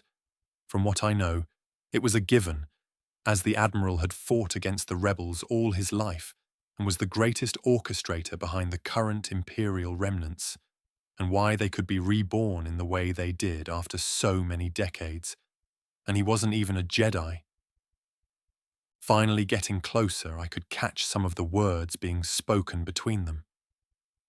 My master listened without interruption, arms folded behind his back, his gaze peaceful as he let the Admiral say everything he wanted.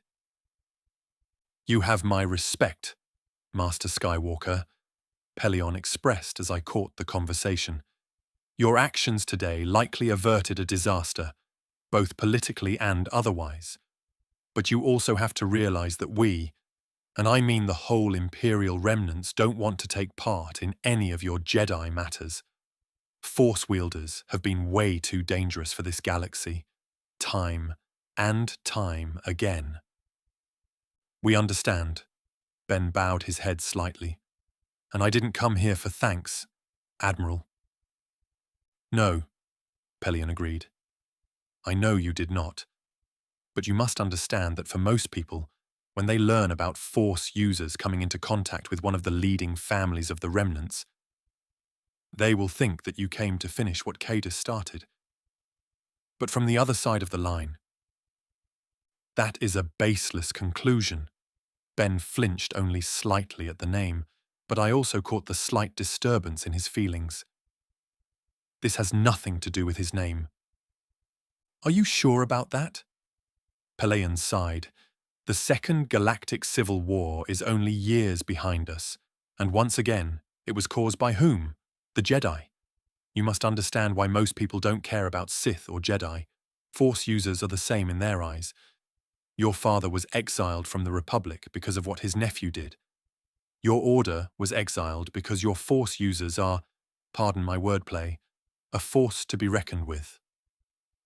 That is why we decided that we can't take up any kind of position in any government, anywhere in the galaxy. That is our way, Ben said, keeping his voice calm and his emotions even, but only on the surface. But there are groups who do not follow the same thought process. We are after those. Good. Pellaeon's voice softened just slightly, an undercurrent of something more human peeking through the facade of an old, hardened Grand Admiral. But understand me, Jedi Master Ben Skywalker, the Imperial Remnants cannot afford an open collaboration, not with you, not with your order. The memory of Darth Caedus is still raw in many systems, and your surname, however noble, is just not something we want to see mentioned together with us. The moment the galaxy learns about it and sees Jedi and Imperials marching side by side, rumors will spread, factions will ask questions, and we'll have another schism before we finish patching the last. You don't need to hammer it this hard, Admiral Pellaeon. Master Ben exhaled slowly and nodded his head. I didn't expect help. I wouldn't ask for it either, as I am well aware of the implications. I just need open space to pursue and capture the rest before they go completely underground. I agree. Pellaeon gave a short nod. You'll have it. No pursuit. No interference on our part. Your crew may use our charts to follow the trail if it leads you beyond our borders and after the others. But when this is over, you leave. It is already a big enough issue to deal with the aftermath of this all. I don't need more on my plate. I am old. I want to rest, knowing that the Empire can live past me without anything endangering its existence. Don't worry, Grand Admiral. Ben looked toward me all of a sudden, making me flinch and begin to back away. We have the same goals here. I didn't know what else they talked about afterward, because I quickly pulled back. Just when I was about to go over to Vila and tell her what I heard, someone came up to me, someone I did not expect or want to talk with. My father. Kael, Grand Moff Alric. I nodded back, my arms at my sides, speaking with the man who once called himself my father. I don't know what he expected. Not that I could read his face, and somehow I didn't want to, so I never even tried to reach into his mind with my ability. I just wanted nothing. I studied the situation, he said at last, not even flinching at how I addressed him. This whole debacle is all easily traceable back to one simple issue, the so-called Force. Now you see why I hate people like you. ... What the hell could I even say to something like that? If I said I wasn't stunned by his words, I would be lying through my teeth. This whole debacle could very well damage the Valtherion name. The Grand Moff, whom I refused to even call my father after this, continued quietly. Here's how this will be recorded, he explained. Darrion was manipulated, swayed by outside forces, these Sith. They had infiltrated the station under false pretenses and twisted his healthy ambition into treachery. A tragedy, really, but an understandable one and a reason why no Force users should be trusted. Disgusting. I looked at him, finally, eyes narrowing, trying to hold back the anger that I was starting to feel, which was slightly overwhelming me, but I had to remain calm, at least until I could release it privately. "You're going to save face by painting him a victim?" I asked sarcastically because I knew that this man would do just that. And lo and behold, he simply told me to my face without ever feeling embarrassed about it. "Yes," the Grand Moff declared flatly, "and you will be the one who exposed it. A Jedi, unaffiliated with our government, chasing their own brethren sheds light on the truth. Thanks to you and your companions, we and the Grand Admiral caught the ploy, and we resolved the situation cleanly, professionally, with minimal disruption." I felt my jaw clenching, but I didn't respond. What could I say? I wanted to call him something fancy, but I did not have the words to do so. This situation could have destroyed House Valtherion.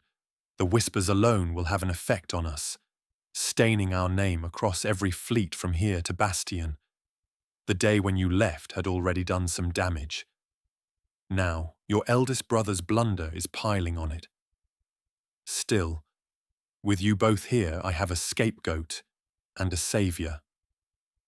"I am glad that I'm not part of this family anymore," I said, squeezing the words out through gritted teeth.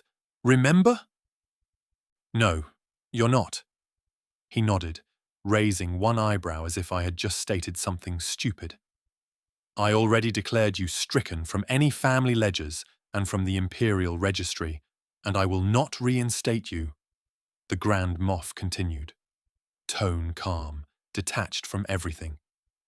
"Even this appearance risks weakening our image, but that is an issue I will deal with. We'll make it clear that while you are a Jedi and acted without ever informing us about your presence, you are an outsider. You did not come here because of family ties, but because of the draw of your brethren." He nodded towards the captured Sith, the corrupted ones. "I will be grateful and place emphasis on the fact that your lot thwarted their plans and freed my eldest son from their mind control. But that is all I will do." "How gracious of you," I offered sarcastically. "You will put all the blame on them, on us, and make Darien into a martyr." "A necessary fiction," he acknowledged it without feeling ashamed. "One that salvages this mess." I just stood there and studied him for a long moment. On the other hand, the Grand Moff didn't blink once, didn't look away, didn't waver, just like always. "You are going to name him your successor," I said quietly. "Even knowing what he was becoming. I guess he won't even be in jail for long, eh?" "He was strong," Alric replied. "And strength carries weight in our world. You know that. You walked away from all of it. As for how long he will be in jail, that is to be seen. Even if not for long, his career is over, and he will have to leave his family name behind. I can't risk it, and as nobody will ever trust him, he is as good as dead." "How sad," I laughed once, short and bitter. "And here I thought you felt some compassion towards him, because he is your son." "He was my son," he said firmly. "Not any more." "I suppose this is where you dismiss me," I interrupted him, raising a hand. Then he said something weird. "No," the man added. "I thank you." "What?" That actually made me look at him again, thinking I had misheard him. His face hadn't changed, his voice remaining just as even. What was he on about? "I will not welcome you home," he explained. "But I will not deny what you did here. We will not interfere with your mission, and I guess the Grand Admiral will also make the same decision. That's at least something, I muttered, shaking my head. This time the Grand Moff didn't respond, so I just nodded, accepting it. It was better than nothing. Without waiting for anything else to come up, I turned and walked away, leaving him behind in the shadows of the hangar lights and joining the others. I realized just then that Ben had also finished his part and was waiting for me just beyond the edge of the security line while the others began bringing the prisoners away. "You all right?" he asked softly. "No." I hesitated before answering, then shrugged. "But I got what I expected." "I see." Ben gave me a small smile, one filled with understanding, and reached out to squeeze my shoulder. "Sometimes, that's enough." "It will be enough," I agreed while I let my eyes drift toward Vila, still watching the Sith, walking behind them in line. "Let's go, Master. We still need to find out what they were doing here." "True."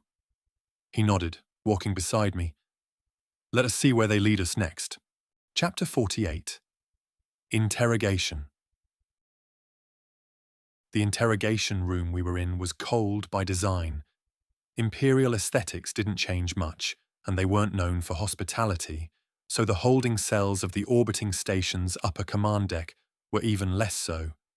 The walls were steel grey, embedded with thin lines of security scanners and hidden monitoring devices to make sure there wasn't anyone escaping. It wasn't designed to look at a camera field, as some species could even go invisible. It was designed to measure body heat, the change in the air's composition, as beings continued breathing, using data like that to make sure the cells had the correct parameters and nobody sneaked out of them. To my mild surprise, our captured opponents kept still and didn't try to use the Force to facilitate an escape. The two Sith simply sat side by side, their wrists and ankles bound. They looked tense, yes, but not like people who were afraid for their lives. The taller of the two, the pale human man with green-tinted eyes and black-braided hair, stared at the center of the room as if trying to bore through the durasteel wall with his focus alone. Maybe he was trying to do that. Heh. Anyway, the other one, the one with the mask, remained silent, still dressed in tight tactical robes. Of course, the mask came off his head after properly capturing them, revealing the surprisingly young face of a Zabrak boy, maybe 14 or 15. Were they master and disciple? Maybe. I couldn't really tell. Both of them refused to move or speak, waiting for the interrogation, which was about to begin. Master Katan stood near the entrance, arms crossed, his lightsaber clipped to his side, making sure it was visible but inactive. His presence alone was a great pressuring force because he was actually using the Force to make the room feel suffocating. Vila paced like a restless wolf, occasionally casting sharp glances at the pair, visibly unhappy with their silence and that they refused to even acknowledge her or her master. She was kinda cute. Then there was HK01, who hovered behind me with an exaggerated show of calmness, his photoreceptors bright and occasionally flickering like he was taking internal notes. I didn't know until now that droids could be this expressive. Anyway, it was time to start the real questioning. "Can I?"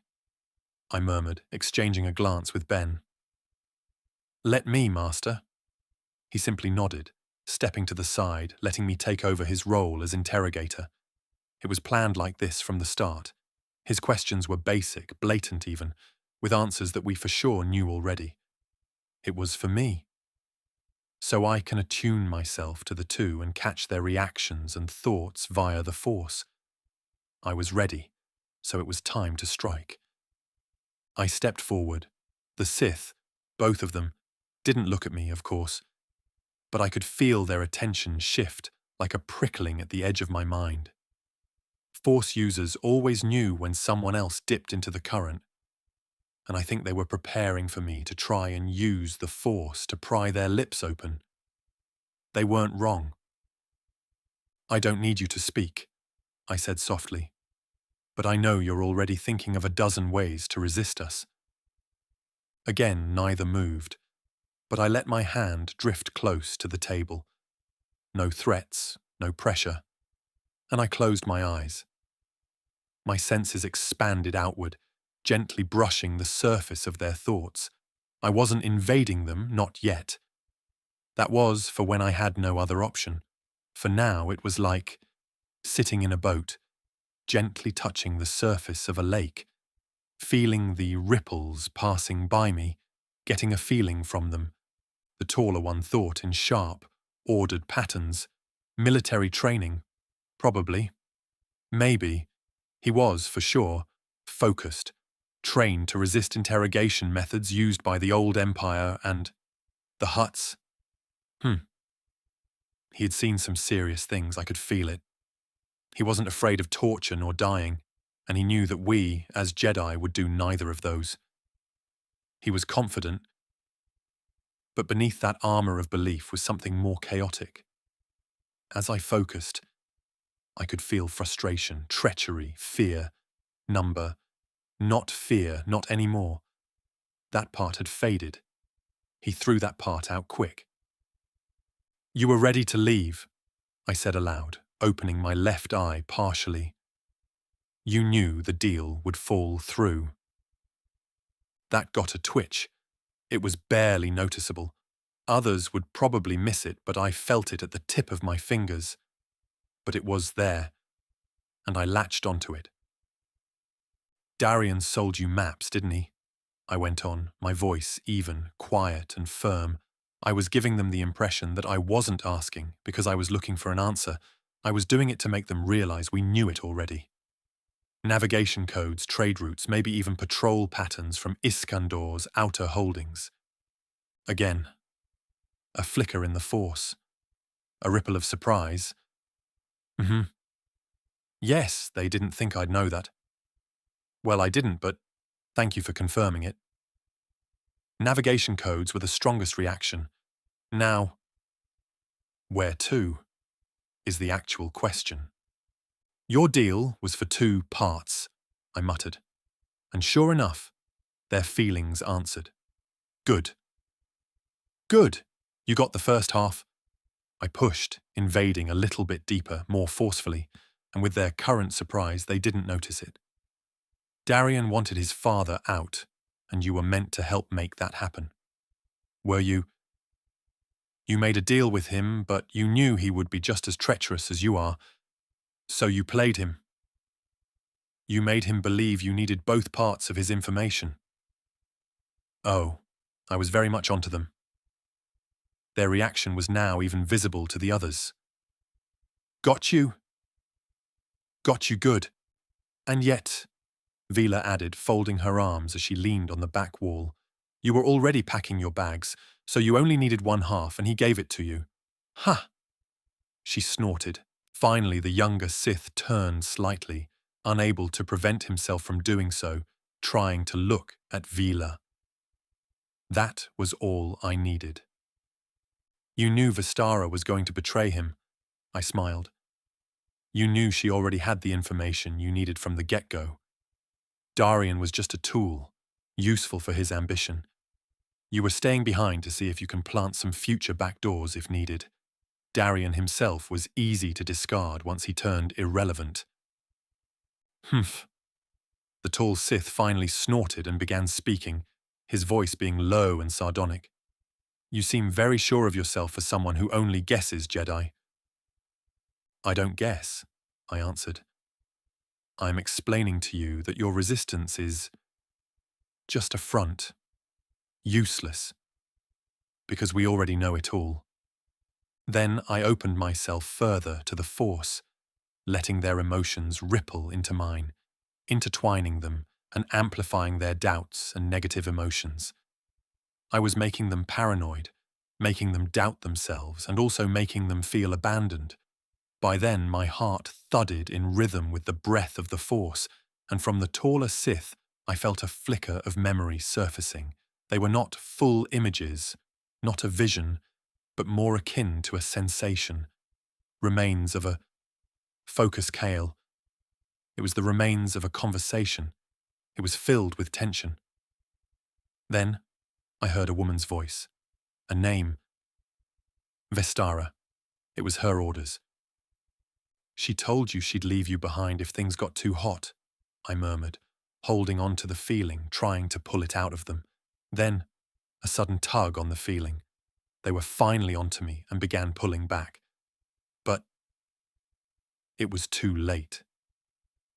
She tipped off the Empire, I finished. She realized my master was coming, I added, amazed by the notion, blinking my eyes as to where it came from, but it felt right, felt true. The younger one's hand clenched instinctively. It had to be true. Vestara probably has some kind of power or a ritual to discover it. Whatever it was, she initiated the closure of their deal and warned these two, but she probably doesn't know how much time she got before we showed up. That's why it failed. Got you. Now, to make them speak, I was trying to play on their feelings. Vestara never intended to keep you around, I said softly. The only reason you're not dead is because we showed up first. Still silence. Was it too much? No. Their aura had changed. What was it I was feeling? Not rage, not defense. Resentment. I can feel the anger in you, I continued. Not at us, at her. She used you, Ben suddenly added, stepping up beside me. And we're the only ones who care enough to stop her before she does worse. So tell us, where was she going? We don't know, the young one growled. He was less experienced, and he showed it by beginning to talk. She was careful. Is that not what the Sith are known for? No, I corrected him, my focus moving over.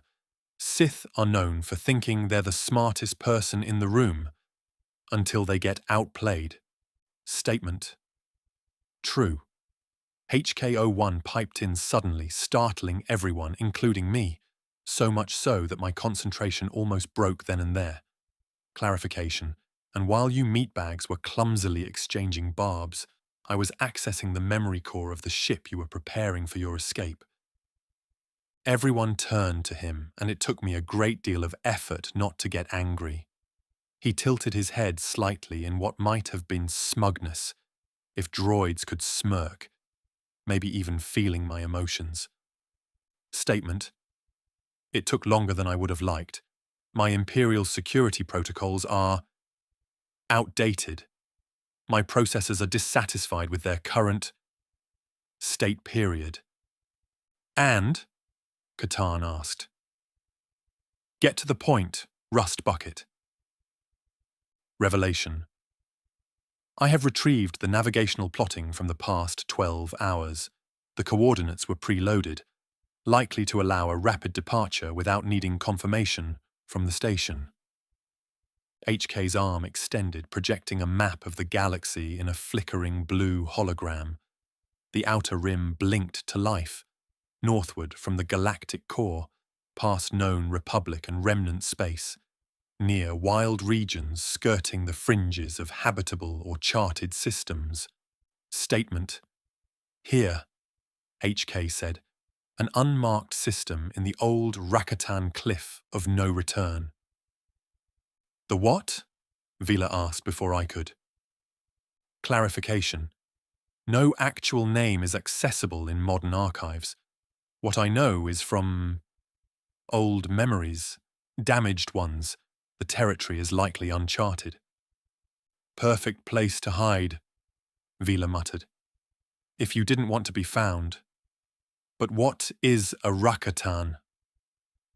Good question, Master Katan said, eyeing HK, but nobody got deeper into the topic. So they are heading out of sight to hide or to build something, Catan added grimly, and from what we know, it would be an empire of their own. Most likely, I looked back at the Sith, speaking. You don't have to help us find it anymore. Thank you for your cooperation. The younger one didn't respond to my words. But the taller Sith, his gaze finally broke from the wall. He looked at me, then at the map. I felt the conflict in him. It had anger, humiliation for what I did, and something else. Regret. Number, it was opportunity. You need us if you want to get through the veil. The veil? Vila blinked her eyes. What is that? Without us both, you, as Jedi, won't be able to go through it. Yeah, sure, Master Catan snorted, but I felt his words. No, I said. He isn't bluffing. He is deadly serious. Huh, he chuckled darkly. Go ahead. Try it. And get yourself destroyed. Jedi. Threatening observation. If I must, I will use both ends of the stick to make him talk. Hopeful query. Master Meatbag, can I beat them already? No. I snorted, not even looking at him. Remorseful acknowledgement. Typical Jedi Meatbag response. Well then. Master spoke up, his face stern and contemplating something. He knew something. He just didn't want to say it now. Let's get prepared. We need to get on the move and do it fast. Chapter 49. Travelling Forth. The handover of the two prisoners to us happened swiftly and quietly. Grand Admiral Pellaeon, knowing the backlash it could bring down on the remnants if what my older brother planned to do got to spread, appreciated the clean solution we offered to him. He met with my master at the secondary docking hub just hours after our interrogation concluded, and we had what we wanted. The two Sith prisoners were shackled in regular binders, as even if they wanted to do anything, they were watched over by Master Catan and HK-01, who seemed particularly delighted to be personally entrusted with their containment. This is for the best, Pellaeon said, his weathered expression giving away a flicker of relief.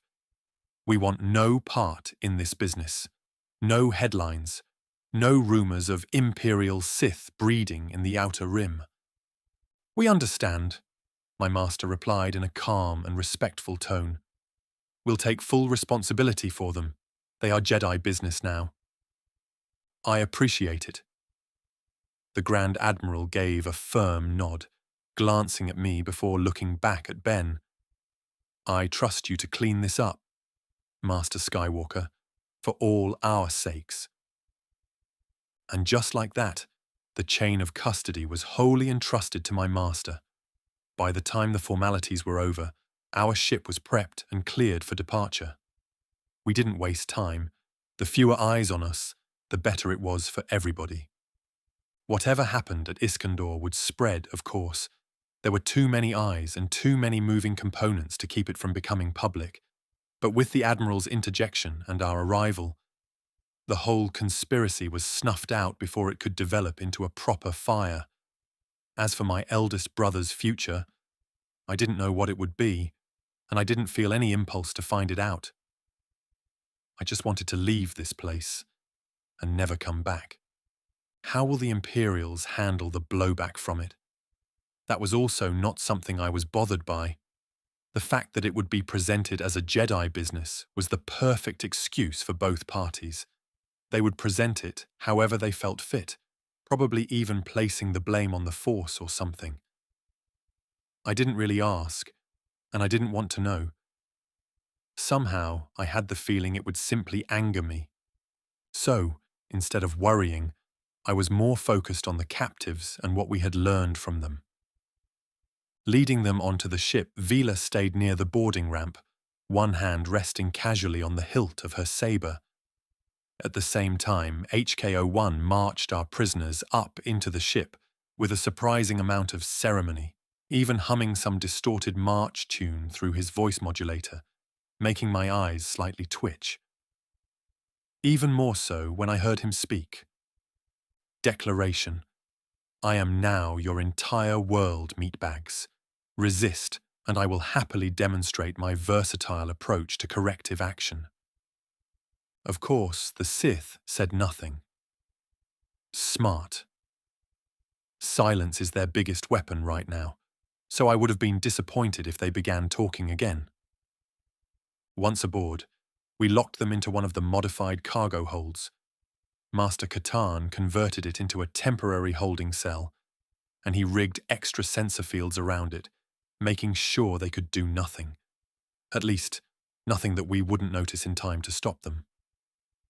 Of course, HK took up sentry duty with near maniacal joy, arms folded, red photoreceptors gleaming every time one of the Sith so much as twitched, just waiting for a reason to reach for a blaster we gave him. I argued against the idea, but my master was convinced it would work out, so there he was, finally armed. With the situation stable, we launched, leaving the orbiting station and the whole Imperial Remnants behind. Our ship slipped free from Iskandor's orbit, cruising clear of the security net without incident. Minutes later, the hyperdrive whined to life, and the stars stretched into brilliant streaks of starlight.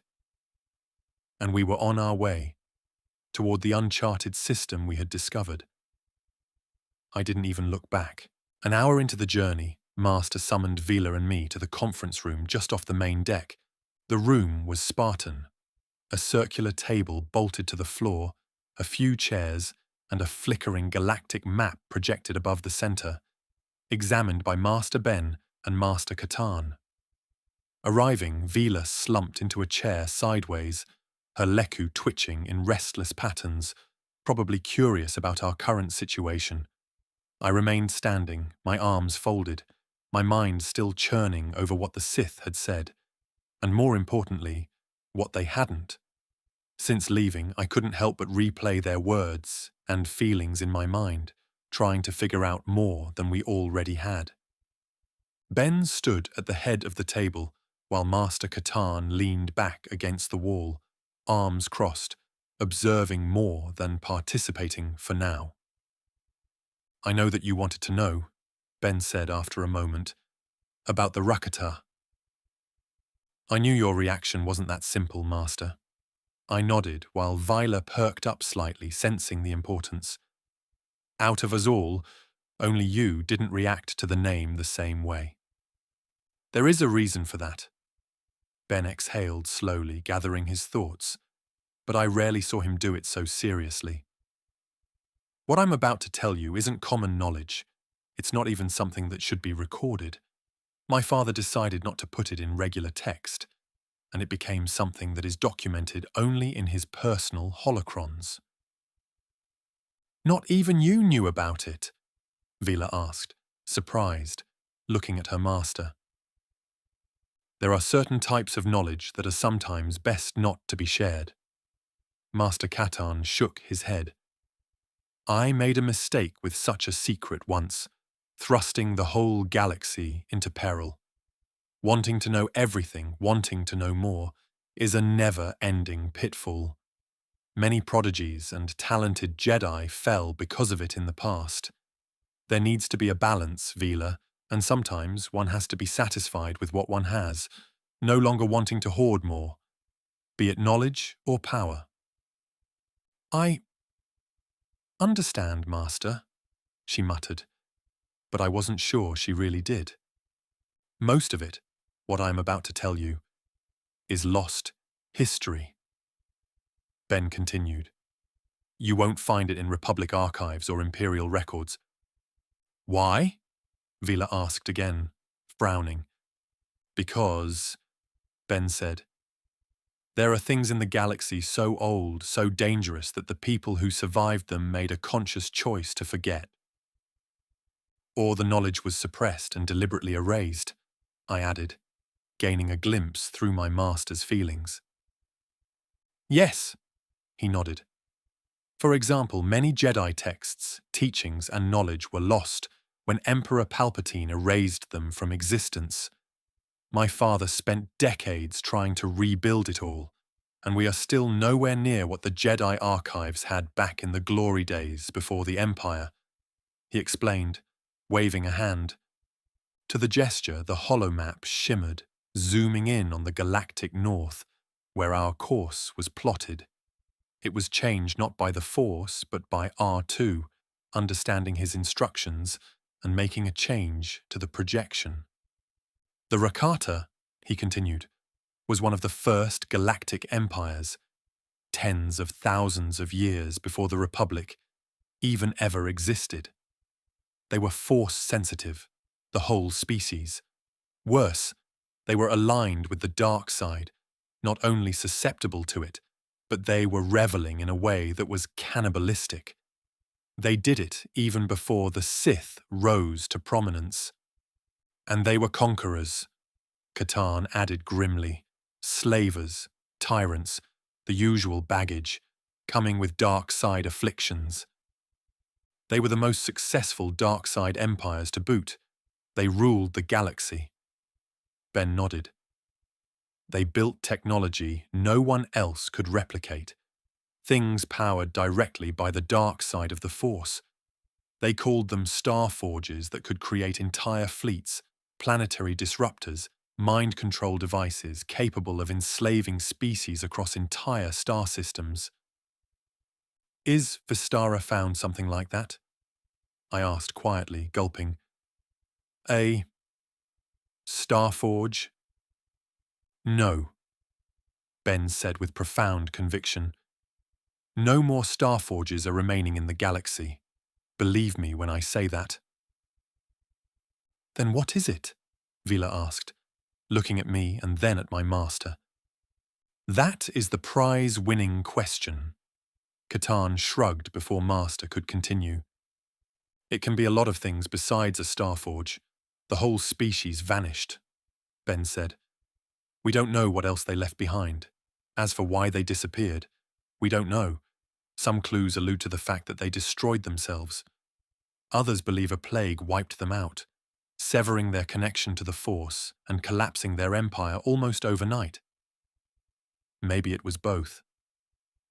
Ancient Sith records I once saw with my own eyes pointed towards the fact that the first, original Sith species managed to repel their invasion, defeating them in battle and sending the first cracks through their empire. What matters is this: remnants of their technology still exist, and it's dangerous. Letting us consider his words, he waited silently for us to think it through.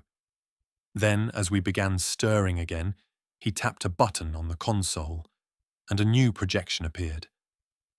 Jagged structures half buried in alien jungles, ancient hyperspace gates tangled with corrosion and vines. My father and I, Ben said, his voice lowering slightly, encountered Rakatan ruins during the hunt for Abeloth. Vistara was with us. We used both sides of the Force to find the clues, and we found places where the Force felt wrong, twisted, like echoes of a terrible hunger. Wait, what is Abeloth? I asked, raising a hand and blinking my eyes. An amalgamation of dark side energy, he explained, sighing. The Force is everywhere in the galaxy. As you know, it's an energy field created by all living things. It surrounds us and penetrates us. It binds the galaxy together. The Rakatans twisted that force in ancient times, creating something like a sickness. It is pure dark side energy that corrupts the minds of Jedi and Sith alike. Maybe that is the reason why they also disappeared. Bruh, I do hope that thing was dealt with. Vila shivered visibly. Father extinguished it for good. Master smiled, letting me also sigh in relief, allowing me to ask what I was thinking about. So Searching with you, Vestara also learned about it, probably gathering clues, finding something. And that's where she is heading right now. Most likely, Master said with a nod. If she's anything like she used to be. He stopped himself, grimacing. You knew her. Very well, I muttered, realization dawning on me, feeling the emotions in my master's chest. I did, Ben admitted, but not enough to sway her from the grip of the dark side. But it is not too late, he added with a soft smile. The air grew heavier a little, but I understood, and I hoped Master was right. Something that I learned while reading the records back home was that believing in redemption is a key point in Master Skywalker's new Jedi Order. Vestara Kai, Master continued, was once close to me. She was a Sith apprentice raised under the lost tribe of the Sith, but for a time she fought alongside the Jedi against Abeloth, and even learned things from my father. A failed redemption story, Vila asked, her voice somewhat skeptical. Almost. Ben's smile was thin and bitter. I tried, but in the end, the darkness had its claws too deep. She chose her people, her survival, over the light side. He explained while he folded his hands behind his back, staring at the projected map. If Vestara is after Rakatan technology, it's not just about survival anymore. It's about power, authority, maybe control, maybe even creating something the galaxy can't fight against. Like the Starforge, I mumbled, making them look at me. It is not out of the question, Ben said. And if she's trying to rebuild something even half as dangerous. We have to stop her, Vila finished for him, sitting up straighter now. Understood. So this is no longer about not letting the Sith go underground and disappear for another millennium or so. Yes, Ben said simply. Before she disappears beyond the reach of any Jedi, any government, and builds a new empire in the ashes, to repeat a cycle this galaxy had seen dozens of times, we must step in. That we are good at. Master Kaetan finally pushed off the wall, walking over to the table. Question is, he said, what are we walking into? Well, Ben looked at me, and for a moment I felt the full weight of the future settle on my shoulders in his gaze. Something dangerous for sure, he chuckled. Something forgotten, and something that was never meant to be found. The ship shuddered slightly, normal turbulence through the hyperlane, but it still made my heart beat faster. We were heading into literal darkness, into history the galaxy tried to erase. How exciting. Wait, that last part wasn't my thought. It was Vila's. I knew because I heard it in her voice and looked at her. She was indeed excited. Well, at least one of us doesn't worry at all, eh? Chapter 50. Intermission. I wandered out from the conference room after the big talk, still mulling over everything Master Ben had laid on us. The Rakata, their dark side weaponry, or, well, the possible chance to have some ancient weapon hidden somewhere in the galaxy. It was already partially fascinating and terrifying to think about an ancient empire that made modern Sith look like angry toddlers with glow sticks. Great. Even better was the thought that the Sith had the same knowledge about them.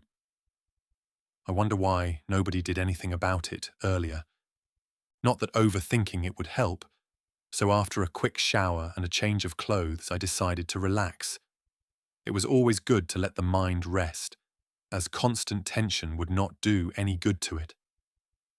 And I had plenty of unwanted excitement. Heading back, I found Vila slumped across a couch in the lounge section, just off the main hallway, tossing a small hydrospanner up into the air and catching it one-handed over and over, using the Force to make it do spins and twirls while travelling through the air. Her leku twitched every so often in the rhythm of her thoughts, something that always made me smile. Of course, she spotted me the moment I got close and grinned, scooting over to make room for me. "Come on, Kael.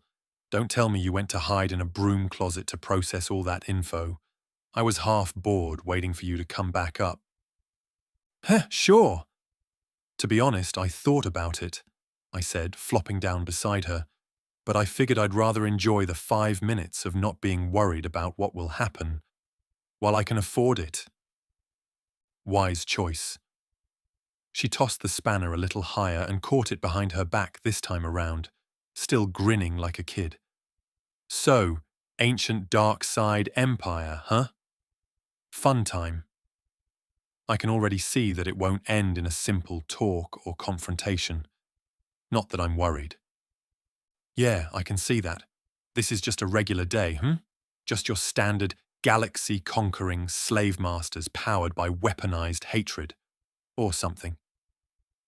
"I always agree with disposing of some slaver scum, you know that," she said with a deadpan look. "It really makes you appreciate the simpler things in life, like not being shackled or, in this case, possibly not devoured by ancient force plagues. Or turned into mind-controlled zombies by these Rakatan relics," I added. "Don't forget that turned into a robot also counts as being enslaved." "True," she laughed a little. "Imagine that. Congratulations, Padawan. You are now an unwilling henchman to an ancient space horror. But I am not worried. I escaped that fate once. I can do it again." "What about me?" I asked jokingly. "I'd make a terrible minion," I said, stretching out my legs. "Not to mention, I'm way too good-looking to be standing silently in the background. You know how I am. I need to be the focus of everyone's attention." "Keep talking like that, and the ship's hull will crack." She looked at me, holding back her laughter.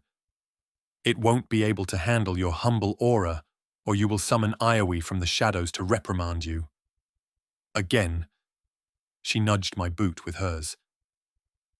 "Maybe he can bring reinforcements," I offered, before we kept sitting in companionable silence for a moment, the hyperdrive's hum cocooning us. "You think Master Ben's scared?"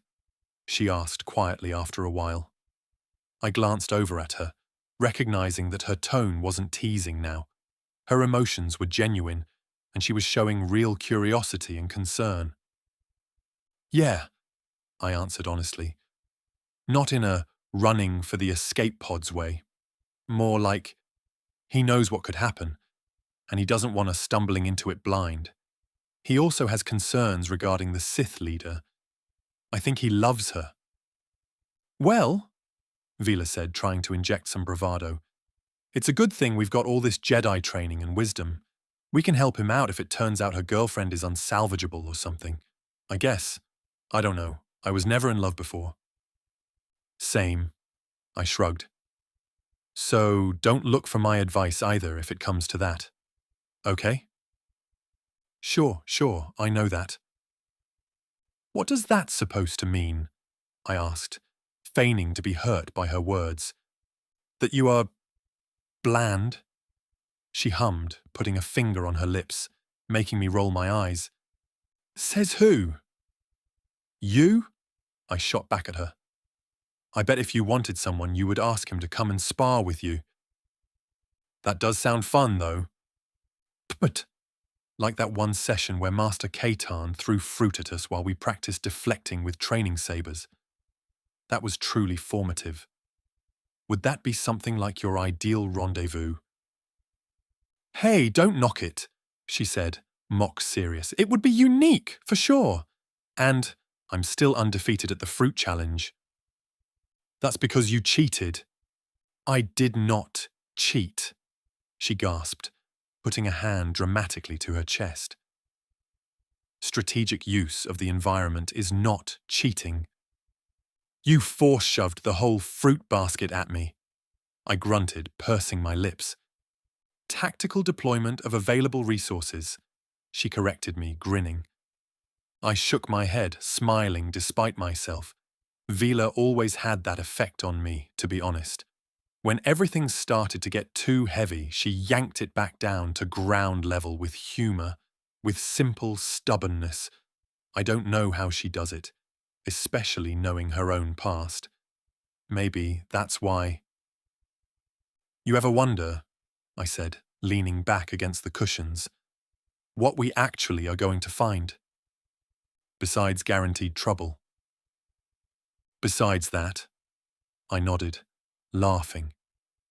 She tilted her head back, staring up at the ceiling for a long time before answering.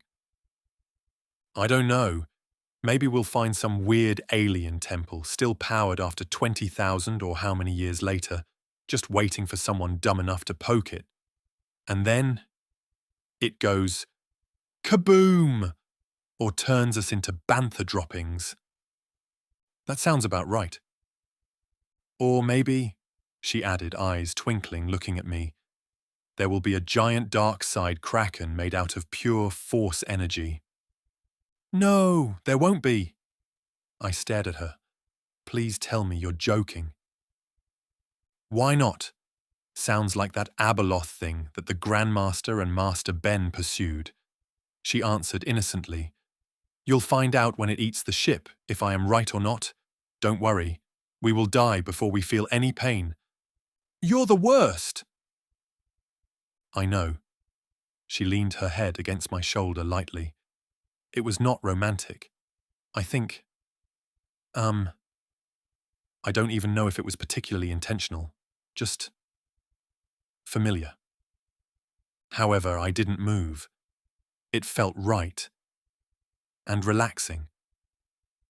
Honestly, she said, voice softer now, I don't really care what's out there. Not if you're around. I blinked my eyes in surprise. Maybe she realized what she had done and said. Maybe my emotions jolted so violently that she felt it. I don't know. I was indeed a bit taken aback by it, though. I mean, she said hurriedly, realizing how it sounded. If we're all together, Master Ben, Master Catan, you and me, we can handle it. We always made a good team. Didn't we? Yeah, I said quietly. We do make a great team. You and me. Somehow that led to another pause, another breath of quiet. It was a bit embarrassing, but in a good way. Besides, she said, pulling away just enough to nudge me in the ribs, if we find some ancient dark side artifact that makes you start talking in evil monologues, I get to hit you with the back of my saber's hilt. Repeatedly, I know how much force to use to knock you back to your senses.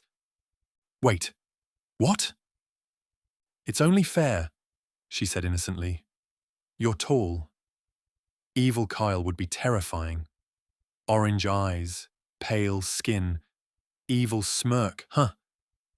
It would look a bit cool on you, but that type of cool factor would also make you not look like yourself. Whoa, are you implying that I am not cool? Yeah, you aren't. Sorry, you are too friendly and light-hearted to be cool. Cool guys have that spaz, that roguishness. You know, a bit of dark side that makes it exciting, like in Master Catan. You can tell he has that, but under control.